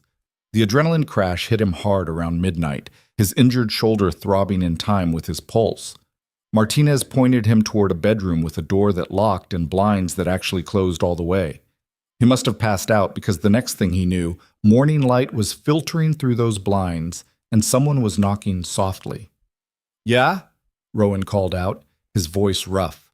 Alina opened the door partway. She looked terrible, hair tangled, makeup smudged, still wearing last night's dress. Can I come in? Sure. She sat on the edge of the bed, careful to maintain distance. For a long moment, neither of them spoke. I couldn't sleep, Alina finally said. Every time I closed my eyes, I kept seeing David's face when the video started playing, the way he looked at me. She wrapped her arms around herself. I've known him for 8 years. How did I not see it? Because he was good at hiding it. That's how people like him operate. I should have been smarter. Should have caught it earlier. Her voice cracked. All those nights working late, all those decisions he influenced, how much of my success was actually mine? How much was him pulling strings? Rowan sat up, wincing as his shoulder protested. You built that company. Your code, your vision, your work. David might have helped, but he didn't create what you created. Don't let him take that from you too. Alina looked at him, eyes red from not sleeping. Morrison called Martinez an hour ago. They found more evidence in David's apartment. Offshore accounts, forged contracts, communications with someone they can't trace. He wasn't just stealing from the company. He was setting up a whole parallel operation. KM, probably. Morrison thinks KM might be one of the consortium investors, someone with enough money and influence to orchestrate everything behind the scenes. She pulled her knees up to her chest. They want me to come in for another interview this afternoon. Go through everything again. Are you going to? I don't have much choice. Martinez appeared in the doorway. Actually, you do. Morrison can wait until Monday. Right now, we have a bigger problem. She held up her phone, showing them a news article. The headline read, Tech CEO exposes mentor's fraud in dramatic gala confrontation. Below it was a photo of Alina on stage, David's face twisted in rage beside her. You're everywhere, Martinez said. Every major outlet picked up the story overnight. CNN, Bloomberg, The Wall Street Journal. Everyone wants an interview, and that's just the press. I've had 3 separate security firms reach out asking if you need protection, which makes me think they're actually fishing for information. Information about what? Rowan asked. About where you are. what you know, what you're planning next. Martinez pulled up another article, this one from a financial blog. People are asking questions about the acquisition, about the consortium members, about who KM might be. You've kicked over a hornet's nest, and now everyone's scrambling. Alina stood up and started pacing. Good. Let them scramble. The more attention this gets, the harder it'll be for KM to come after us quietly. Unless they decide quiet doesn't matter anymore, Rowan said. They both looked at him. Think about it. David's arrested, the acquisition is probably dead, and their whole plan just imploded on live television. If KM is one of the investors, they've just lost $1 billion opportunity. People don't walk away from that kind of money. They get desperate. Martinez nodded slowly. He's right. The safest move for KM right now is to eliminate the loose ends and disappear. Preferably before Morrison connects the dots. So what do we do? Alina asked. Hide here forever? We find KM first, Rowan said, before they find us. Martinez raised an eyebrow. You want to hunt down someone powerful enough to orchestrate a kidnapping attempt and corporate fraud? With what resources? With whatever we have. Rowan stood up, ignoring the pain shooting through his shoulder. David said KM has connections and resources. Fine, but they also just lost their inside man. They're exposed now, vulnerable. If we move fast, we might get killed, Martinez interrupted. I'm good at my job, but I can't protect you from someone we can't identify. Then we identify them. Alina stopped pacing. David's email chain mentioned KM by those initials. That has to mean something. People don't use initials unless they're trying to hide a real name. Or unless it's a company name, Rowan added, like an investment firm or holding company. Martinez pulled out her laptop. Give me a minute. She typed rapidly, pulling up search results faster than Rowan could follow. The consortium members appeared on screen: Caldwell Ventures, Apex Digital, Meridian Group, Jung Holdings. Any of those use KM as an abbreviation? Alina asked. No, but Martinez clicked through several more screens. Meridian Group's parent company is Kepler Morrison Holdings, KM. The room went very quiet. Kepler Morrison is massive, Alina said slowly. They've got investments in everything from pharmaceuticals to defense contractors. If they're behind this, then you're dealing with someone who has senators on speed dial, Martinez finished. This just got a lot more complicated. Rowan's phone buzzed in his pocket. He turned it back on to check messages from Dr. Kim about Chloe. The text that came through wasn't from Dr. Kim. It was from Sophie, Alina's assistant. Don't trust Morrison. Get out of wherever you are. Now. He showed the message to Alina and Martinez. Could be a trap, Martinez said. Or it could be legitimate. Alina pulled out her own phone. Sophie warned me about David before anyone else did. If she's saying Morrison's compromised... A car door slammed outside. Martinez moved to the window immediately, pulling back the blinds just enough to see. 2 unmarked sedans had pulled up in front of the building. 4 men in suits were getting out, moving with the kind of coordination that said law enforcement or something close to it. Back door, Martinez said. Now. They didn't waste time asking questions. Rowan grabbed his jacket while Alina shoved her feet into shoes that weren't designed for running. Martinez led them through the kitchen to a service entrance that opened onto an alley. My car's 2 blocks east, she said. Stay close and move fast. They hit the alley at a run. Behind them, Rowan heard voices. Authoritative, commanding. Someone was ordering them to stop. Martinez didn't slow down. The alley opened onto a side street. Martinez's car was parked next to a dumpster, deliberately unremarkable. They piled in and she was driving before Rowan even got his door closed. Who were they? Alina asked from the back seat. Don't know. Could have been Morrison's people. Could have been KM's people pretending to be Morrison's people. Martinez took a sharp turn that made the tires squeal. Either way, that safe house is burned. Rowan's phone rang. Morrison's name appeared on the screen. Answer it, Alina said. Put it on speaker. Rowan did. Detective. Mr. Hayes, where are you? Morrison's voice was tense. I've got reports of suspicious activity at a location connected to Ms. Vale's security team. I need you both to come in immediately. How did you know we were at that location? Rowan asked carefully. A pause. Ms. Vale's security company provided it as part of their protocol. Why? Because we just had 4 men in suits show up trying to get inside. Were those your people? What? No, I'm alone in my office right now. Morrison swore under his breath. Listen to me carefully. Someone's using my investigation to track you. I don't know who, but they've got access to information they shouldn't have. Do not go back to any previous location. Do not trust anyone except... The call cut off. Rowan tried calling back. It went straight to voicemail. That's not good, Martinez said unnecessarily. They drove in silence for several minutes, Martinez taking random turns to make sure they weren't being followed. Rowan watched Chicago slide past the window, his city suddenly transformed into hostile territory. His phone rang again. This time it was Dr. Kim. Sarah? He answered. Rowan, thank heaven. Are you all right? There were men here asking about you. They said they were federal agents, but they wouldn't show proper identification. I didn't let them take Chloe, but they're insisting. Ice flooded Rowan's veins. Where's Chloe now? In my office. Rowan, what's going on? These men are threatening to arrest me for obstruction if I don't. Listen to me very carefully. Do not let them take her. Lock your office door, call 911, and tell them you have men impersonating federal agents trying to kidnap a student. Can you do that? Kidnap? Rowan? Sarah, please, just trust me. A pause, then, okay. I'm locking the door now. But Rowan, they're saying you're wanted for questioning in connection with corporate espionage. Is that true? No, it's... Rowan didn't know how to explain.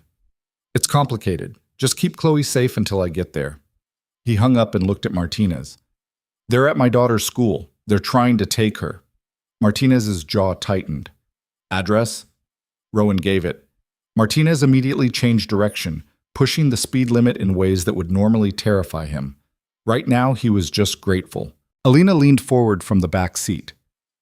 This is because of me. They're using your daughter to get to me. Yeah. I'm sorry, I should never have... Don't. Rowan cut her off. This isn't your fault. It's KM's fault. And we're going to make them pay for it. The school appeared ahead, a sprawling brick building surrounded by chain-link fence.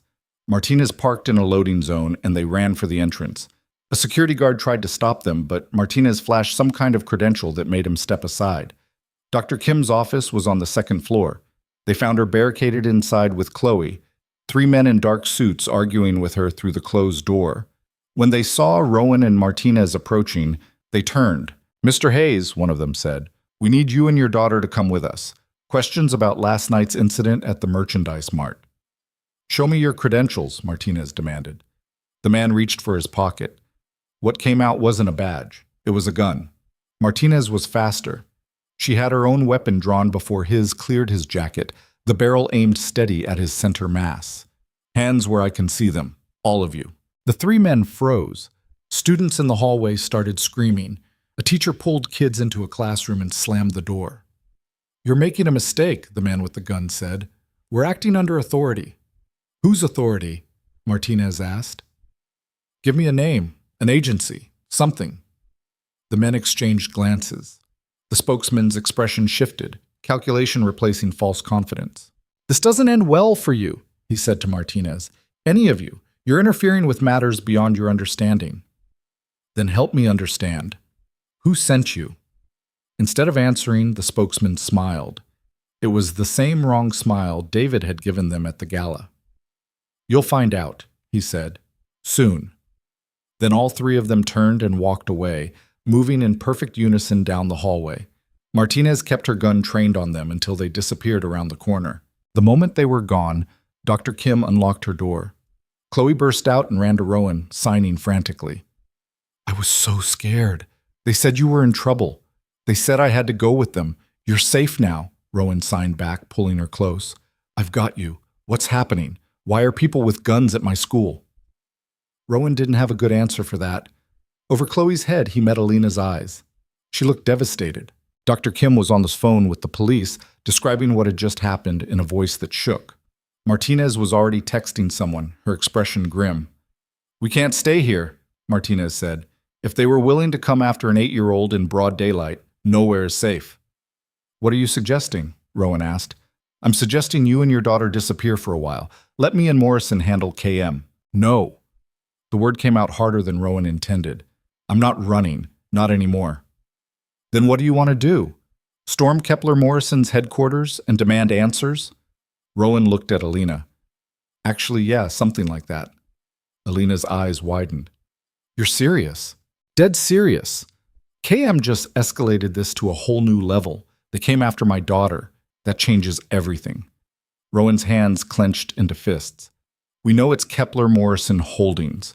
We know they're connected to the consortium. What we don't know is who specifically is giving orders. So we find out. How, see? Martinez asked. By doing exactly what they don't expect. By walking through their front door and asking. The plan was insane.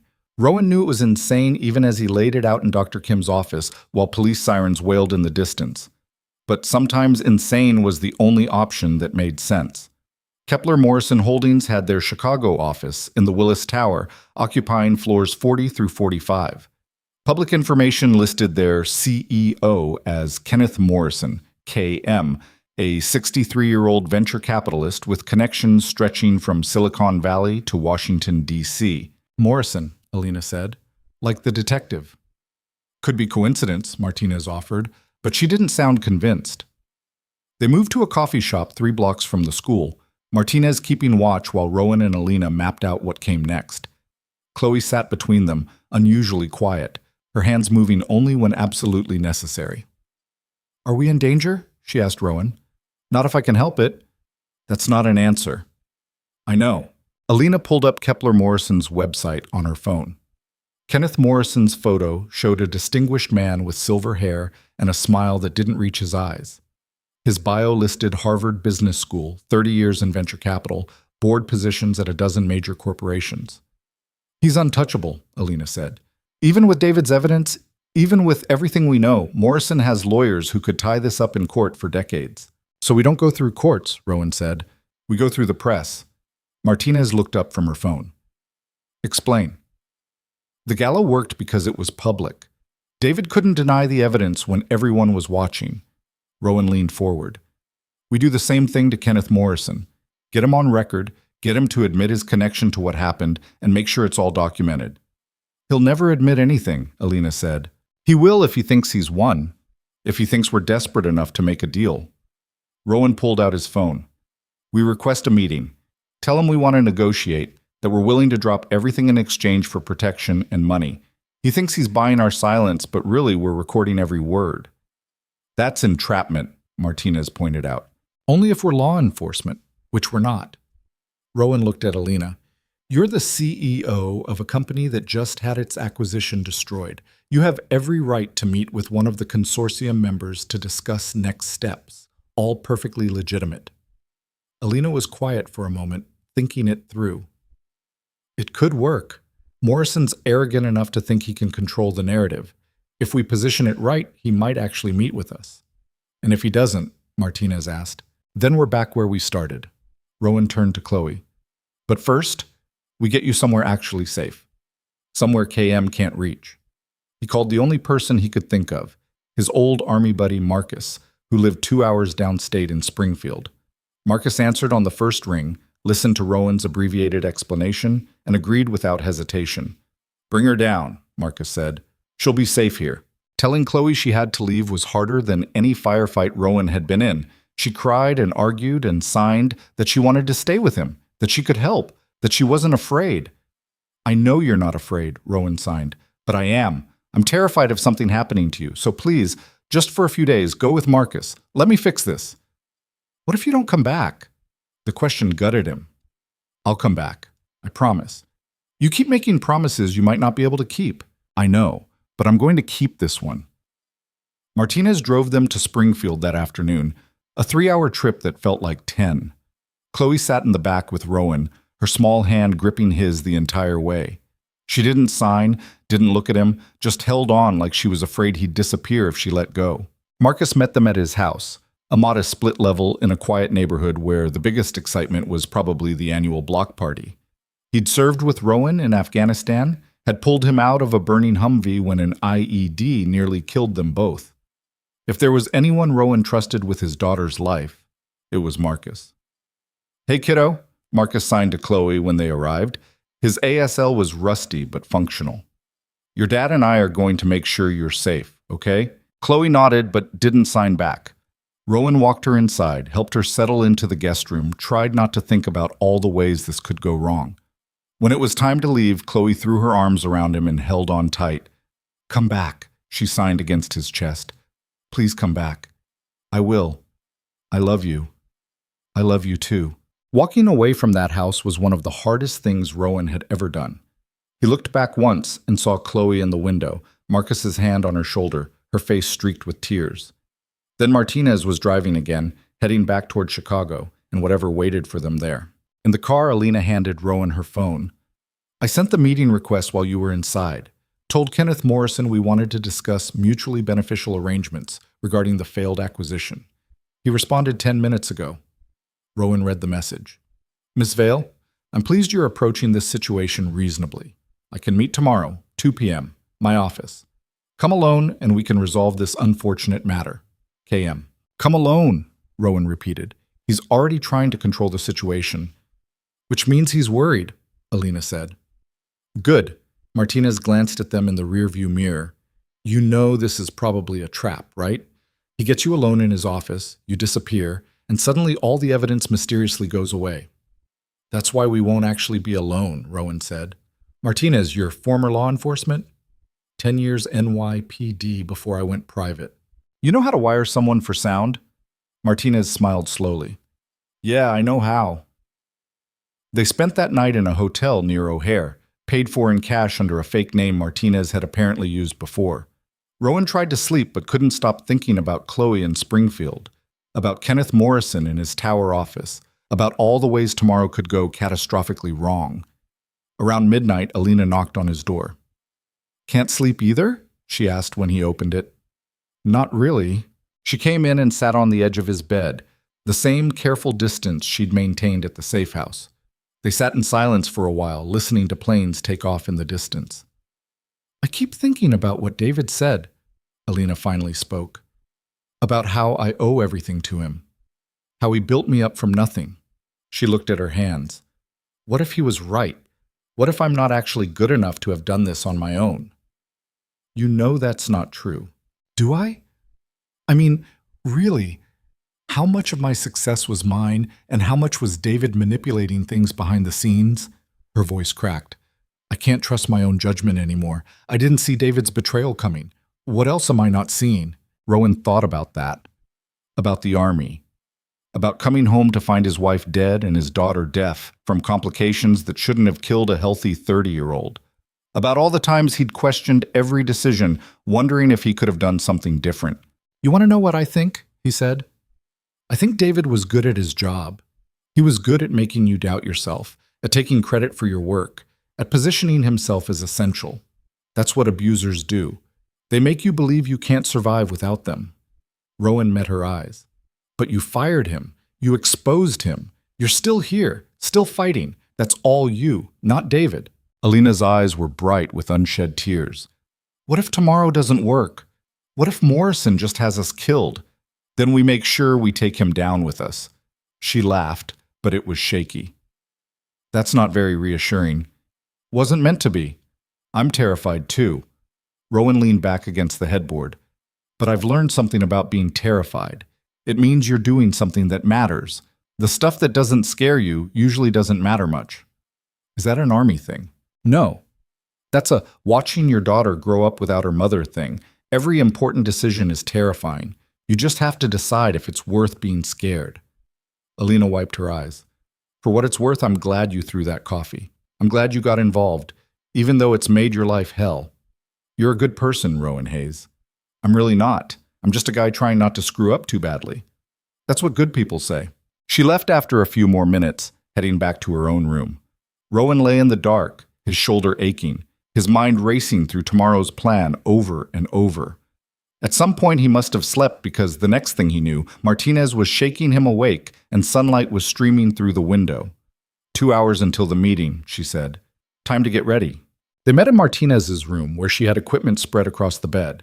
Tiny microphones, recording devices, backup batteries. She showed Rowan how to wear the wire without it being visible, how to test the signal, what to do if something went wrong. Keep Morrison talking, she instructed. Get him to explain why he did it, how he did it, who else was involved. The more he says, the better our case. What if he won't talk? Alina asked. Then you improvise. Make him angry, make him defensive, whatever works. Martinez clipped a second device to Alina's bra strap. I'll be in a van outside monitoring everything. You get in trouble, you say the word Denver, and I'm coming in with everything I've got. Denver? Rowan repeated. Has to be something you wouldn't say naturally. Denver works. At 1:45 p.m., Martinez dropped them off 3 blocks from the Willis Tower. They walked the rest of the way, looking like any other business people heading to an afternoon meeting. The recording devices felt obvious to Rowan, like everyone they passed could see them, but nobody gave them a second glance. The Willis Tower lobby was all glass and steel and corporate intimidation. Security checked their IDs, made them pass through metal detectors that somehow didn't catch the recording equipment. A receptionist directed them to the 42nd floor. The elevator ride up felt like it took years. Kepler Morrison's reception area was designed to impress. Floor-to-ceiling windows overlooking the city, expensive art on the walls, furniture that probably cost more than Rowan made in a year. A woman in a perfect suit greeted them with a perfect smile. Ms. Vale, Mr. Hayes, Mr. Morrison is expecting you. Right this way. She led them down a hallway lined with photos of Kenneth Morrison shaking hands with politicians and celebrities and other people whose names Rowan recognized from headlines. The man had built an empire on being connected. Morrison's office was at the end of the hall, twice the size of Rowan's entire apartment. The man himself stood by the window, looking out at Chicago spread below him like a kingdom. Ms. Vale, he said without turning around, thank you for coming. And Mr. Hayes, the hero of the hour, please, sit. They sat. Morrison turned to face them, and Rowan saw David Chen's smile reflected in this older, more polished version. The same confidence, the same predatory calculation. I understand you want to discuss arrangements, Morrison said, settling into his chair. I appreciate your pragmatism. This situation has become unnecessarily complicated. Unnecessarily? Alina's voice was controlled. You tried to have me kidnapped. Morrison's expression didn't change. I did no such thing. David Chen acted independently and foolishly. His arrest was unfortunate, but ultimately his own doing. David was following your orders. I'm afraid you'll find that impossible to prove. Morrison steepled his fingers. But let's not dwell on the past. You're here because you want protection and compensation. I'm here because I want this matter resolved quietly. I believe we can find common ground. Rowan watched Morrison carefully, looking for cracks in the facade. What kind of resolution did you have in mind? Simple. You sign a non-disclosure agreement, accept a generous settlement, and disappear. I ensure that no further complications arise. Morrison pulled a folder from his desk. I'm prepared to offer $15 million, split between you, more than enough to start fresh somewhere else. $15 million to keep quiet about attempted murder, Alina said. $15 million to acknowledge that mistakes were made on all sides and move forward. Morrison slid the folder across the desk. Look at the contract. My lawyers have made it very simple. Sign, take the money, and this all goes away. Alina opened the folder but didn't look at it. And if we don't sign? Morrison's smile thinned. Then I'm afraid things become much more difficult for both of you. Mr. Hayes especially. I understand you have a daughter. 8 years old, deaf, living with a friend in Springfield at the moment. Terrible shame if anything were to happen. Ice flooded Rowan's chest. You're threatening my daughter. I'm stating facts. The world is dangerous. Accidents happen. Single fathers lose children in tragic circumstances every day. Morrison leaned forward. But they don't have to. Not if you're reasonable. This was it. The admission they needed. Rowan forced himself to stay calm, to keep Morrison talking. How long have you been planning this? He asked. The acquisition, the fraud, all of it? Morrison studied him. You're smarter than you look, Mr. Hayes. David said you were just some teacher who got lucky. But you've been orchestrating things, haven't you? The gala exposure, the evidence, bringing down David. His smile widened. I'm almost impressed. Answer the question. Why not? You'll be signing that NDA anyway. Morrison stood, walked back to the window. I've been positioning Alina's company for acquisition for 3 years. David was my inside man from the beginning. I recruited him right out of Stanford, placed him with Alina, had him cultivate the relationship. Everything she built with my resources, my connections, my money funneled through David's accounts. Alina's hands were shaking. You used me. I invested in you. There's a difference. Morrison's tone was almost gentle. You have genuine talent, Ms. Vale. I recognized that early. But talent alone doesn't create billion-dollar companies. That requires infrastructure, networks, influence. I provided all of that, and in return, I expected a certain degree of cooperation. You expected me to roll over when you decided to take control, Alina said. I expected you to be smart enough to recognize opportunity. Instead, you started asking questions, reviewing contracts, making noise about autonomy. Morrison shook his head. That's when I realized you needed a reminder of your place. Victor was supposed to frighten you into compliance. David's mistake was hiring someone too unstable to control. So you threw David under the bus, Rowan said. David served his purpose. Now he'll serve another one, taking the fall while I continue business as usual. Morrison returned to his desk. That's how power works, Mr. Hayes. The people at the top rarely suffer consequences. We simply adjust our strategies and move forward. Not this time, Alina said quietly. Morrison's expression shifted. I'm sorry? I said not this time. Alina stood up. You're not going to buy us off. You're not going to threaten us into silence, and you're definitely not going to get away with this. Morrison's face hardened. You're making a mistake. No, you made the mistake. You assumed we'd be scared enough to take your money and run. Alina pulled out her phone. But we're not scared. We're angry. And we're done playing by your rules. She tapped her phone. Morrison's voice filled the room. The recording of everything he just said played back through the phone's speaker. Morrison went very still. That recording is inadmissible. Illegal wiretapping. Maybe in court, Rowan interrupted, but not in the press, and definitely not on social media. How fast do you think this will spread once we post it? An hour? Less? Morrison's hand moved to his desk phone. Rowan stood up, putting himself between Morrison and the device. Don't, Rowan said. You have no idea what you're doing. Morrison's voice was ice. I have resources you can't imagine.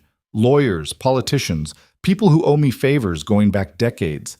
You release that recording, I'll destroy everything you care about. Try it, Alina said. We're already going to the FBI, to the SEC, to every regulatory agency that might care about fraud and attempted murder. Your recording is just insurance. Morrison stared at them for a long moment. Then he pressed a button on his desk. The office door opened. 2 men entered, not security guards, but the same type of men who'd shown up at the safe house in Chloe's school. Professional, dangerous, armed.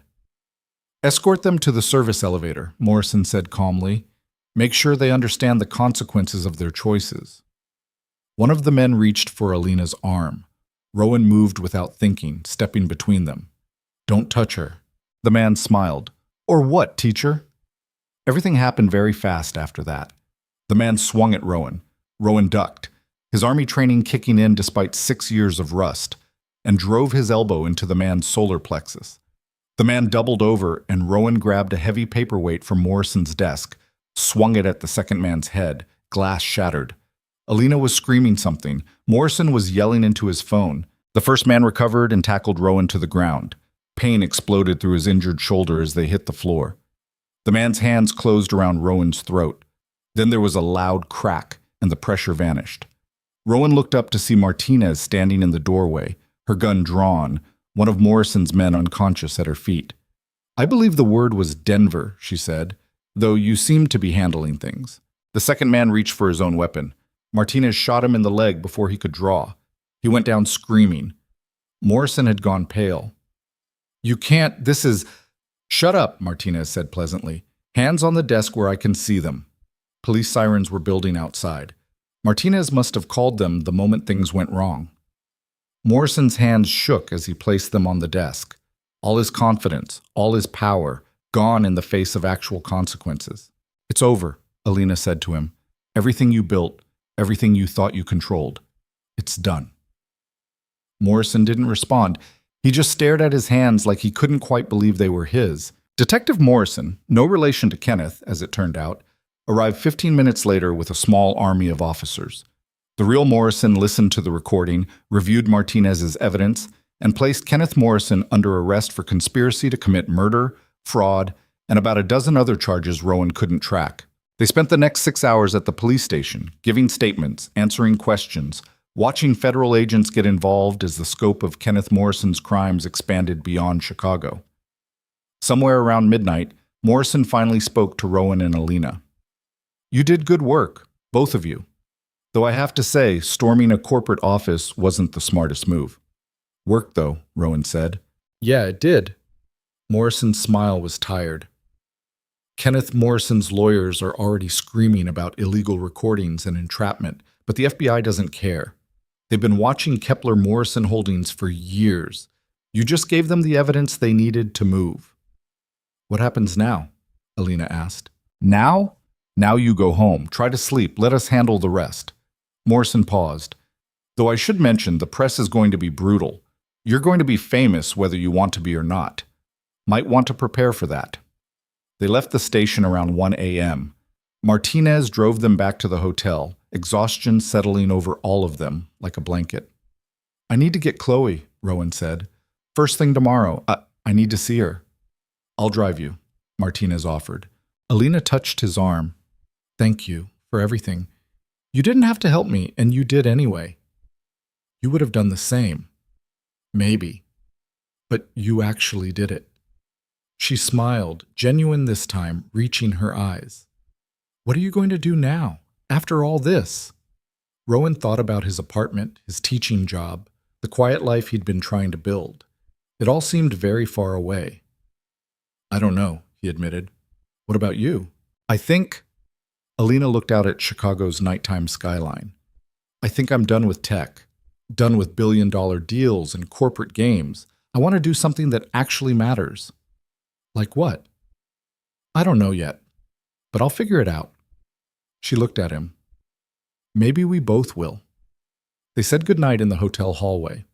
Rowan collapsed into bed and slept harder than he had in days. When he woke up, his phone was full of messages.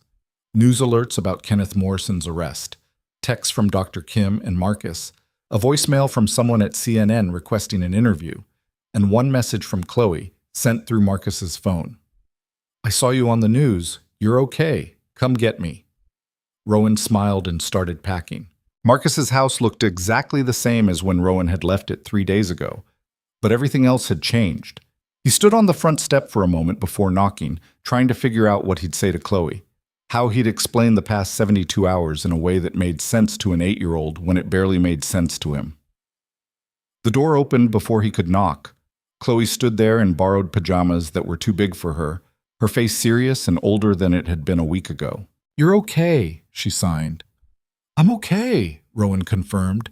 She threw herself at him hard enough to make his shoulders scream in protest. He didn't care. He wrapped his arms around her and held on, feeling her shake against his chest. Marcus appeared in the doorway, tactful enough to give them space. "Coffee's on if you want it. I'll be in the kitchen." Rowan carried Chloe inside and sat on the couch with her curled in his lap like she used to do when she was smaller. For a long time, neither of them signed anything. They just sat there while afternoon light filtered through Marcus's curtains and the TV played something with the sound off. Finally, Chloe pulled back enough to sign. "The news said you stopped bad people, that you're a hero again. The news says a lot of things. But it's true, right? You stopped them?" "Yeah, we stopped them." "Who's we?" "Me and Alina, and Martinez, and Detective Morrison. A lot of people." Rowan brushed hair out of Chloe's face. "But it's over now. Really over. Promise?" Rowan thought about Kenneth Morrison in handcuffs, about David Chen's empire collapsing, about all the evidence now in federal hands. "Yeah, I promise. You kept your other promise, too. You came back." "I said I would." Chloe was quiet for a moment, her hands still. Then, "I don't want you to be a hero anymore. Heroes get hurt. They leave." The words hit like a physical blow. Rowan knew she was thinking about her mother, about the army chaplain at their door, about every promise that had been broken by circumstances beyond anyone's control. "I'm not going anywhere," he signed. "I'm just a teacher, remember? Teachers don't leave. Teachers also don't fight bad guys in tall buildings." "Fair point." They stayed on Marcus's couch until Chloe fell asleep against his shoulder, exhausted from 3 days of worry. Marcus appeared with 2 cups of coffee and sat in the chair across from them. She was scared, Marcus said quietly. Tried not to show it, but I could tell. Kept asking when you'd call, when you'd come back. I should have called more. You were busy saving the world. Marcus sipped his coffee. Saw some of it on the news. Looked intense. Yeah. Rowan didn't know how to explain the rest. The fear, the anger, the moment in Morrison's office when everything could have gone catastrophically wrong. Thanks for taking care of her. Anytime. You know that. Marcus paused. So what now? You going back to Chicago? Rowan looked down at Chloe, sleeping against him. I don't know, maybe. Everything's complicated right now. Life's always complicated. Question is whether it's the good kind of complicated or the bad kind. Rowan thought about that, about Alina saying she wanted to do something that mattered, about the envelope of cash still sitting on his counter at home, about the way Chloe had looked at him when she said heroes leave. I think maybe it's both, he finally answered. They drove back to Chicago the next morning, Chloe quiet in the passenger seat, watching the highway roll past. Rowan had expected reporters at his apartment building, but Martinez had somehow kept the location private. The only person waiting was Alina, sitting on the front steps wearing jeans and a Northwestern hoodie, looking nothing like the tech CEO who'd exposed corporate fraud on national television. Chloe's hands moved immediately. That's her, isn't it? The lady from the café? Yeah, that's Alina. She's pretty. That's not relevant. You think it is? Chloe signed with the kind of knowing look that 8-year-olds shouldn't be capable of. Alina stood when she saw them, her smile nervous. Rowan got out of the car and she met him halfway, her hands twisting together. I wasn't sure if you'd want to see me, she said. After everything, but I needed to. She stopped, started over. I wanted to say thank you, properly, without criminals or recordings or chaos. You didn't have to come all the way here for that. Actually, I did, because I have something to ask you. Alina glanced at Chloe, who was watching them through the car window with undisguised interest. Both of you, actually. Rowan raised an eyebrow. What kind of something? The kind that's going to sound crazy, but hear me out anyway. Alina took a breath. I'm liquidating everything. The company, my investments, all of it.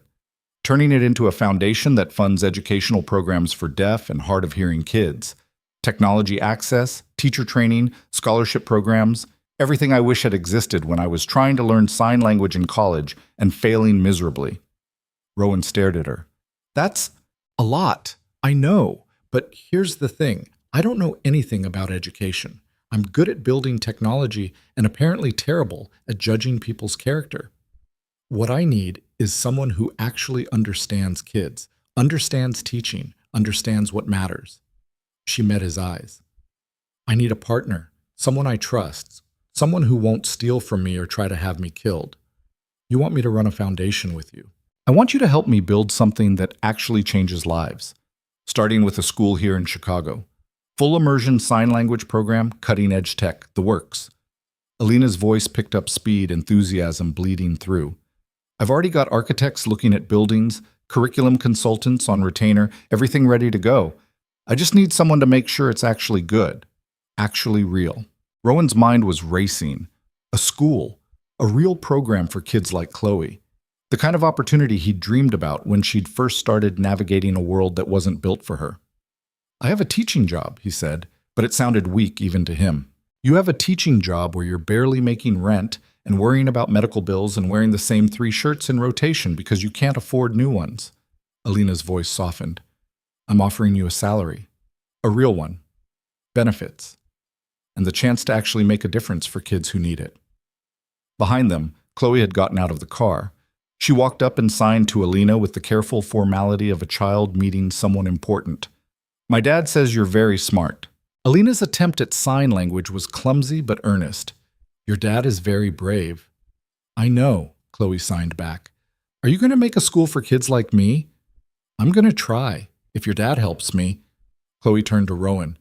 You should help her. Schools for deaf kids are important. You don't even know what I'd be doing, Rowan signed. Don't care. She needs help, and you're good at helping people. It's basically your whole thing. Alina looked at Rowan. Your daughter's pretty smart, too. Yeah, she gets that from her mother. Rowan felt something loosen in his chest, some knot of tension he'd been carrying for so long he'd forgotten it was there. Okay? Okay? Okay, I'll help you. Partner, school director, whatever you need. He paused. But I have conditions. Name them. Chloe gets priority admission. Marcus's niece, who lives on the south side, gets priority admission. Any kid who needs this program and can't afford it gets priority admission. This isn't a program for rich families who can pay. It's for everyone. Alina's smile was radiant. Deal. Anything else? Yeah. You let me fail sometimes. You let me make mistakes and figure things out and be human. No pedestals, no hero worship. I'm just a guy who taught history and got lucky in a cafe. You're the guy who saved my life and then helped me save my company and then stormed a billionaire's office to get justice. That's not luck. Alina held out her hand. But I'll try to remember you're human if you do the same for me. Rowan shook her hand. Chloe was grinning at both of them like she'd just won a prize. The months that followed weren't easy. Building something real never was. There were permits and zoning issues and 100 bureaucratic nightmares that made corporate fraud look simple by comparison. There were nights when Rowan wanted to quit, when the scope of what they were trying to do seemed impossible. But there were other nights, too. Nights when the architectural plans came through and he could see exactly how the classrooms would look, how the technology would integrate, how kids like Chloe would move through spaces designed for them instead of spaces they had to adapt to. Nights when Alina would call him at midnight with some new idea, her enthusiasm infectious even through the phone. Nights when Chloe would sign about how excited she was to have friends who understood her without her having to explain herself constantly. Kenneth Morrison's trial happened in the background of all of it. Rowan testified twice, watched the man who'd threatened his daughter get sentenced to 23 years in federal prison. David Chen got 15 years in a plea deal. The consortium dissolved. The tech industry moved on to its next scandal. Rowan and Alina built their school. The opening ceremony happened on a warm afternoon in late spring, almost exactly 1 year after that morning in Murphy's Café. The building stood in Logan Square, not far from Rowan's apartment, 3 stories of glass and possibility. 200 people crowded into the auditorium, parents, teachers, donors, reporters, kids bouncing in their seats with the kind of energy that came from finally being seen. Rowan stood at the podium with Chloe beside him, Alina on his other side, and tried to find words that felt adequate. A year ago, he started, then stopped, cleared his throat, tried again. A year ago, I thought I knew what my life looked like. Single dad, decent teacher, just trying to get by. Then I threw a cup of coffee at an armed man, and everything changed. Scattered laughter from the audience. Chloe elbowed him gently. What I learned... Rowan paused, looking at the faces watching him. At Chloe, at Alina, at Martinez sitting in the third row with her arms crossed and a small smile, at Marcus who'd driven up from Springfield just for this. What I learned is that the moments that change your life don't announce themselves. They just happen. Someone needs help, and you can either walk away or you can step up. And stepping up is terrifying because you might fail. You probably will fail at something. But the alternative is living a life where you never tried. He signed as he spoke. His ASL smoother now after a year of immersion. Chloe translated for the parts he got wrong. This school exists because a lot of people stepped up. Alina, who turned personal tragedy into purpose. Martinez, who kept us alive when smarter people would have run. Detective Morrison, who cared about justice more than politics. Every teacher here who believed kids like Chloe deserve better than what the world typically offers. Rowan's voice caught. My daughter, who showed me every day what real courage looks like. Not the kind that storms offices or fights criminals. The kind that keeps showing up, keeps trying, keeps believing things can be better even when everything says otherwise. Chloe's face was red, but she was smiling. So here's what I hope you take from this, Rowan continued. From everything that happened, from this building, from what we're trying to build here. Your life is going to surprise you. People are going to need help, and you're going to have to decide what kind of person you want to be. And my advice, for whatever it's worth, is this. Be the kind of person who throws the coffee. who steps into danger for strangers, who builds schools when the world says it's impossible. Because those moments, the scary ones, the ones where you have no idea if you're doing the right thing, those are the moments that matter.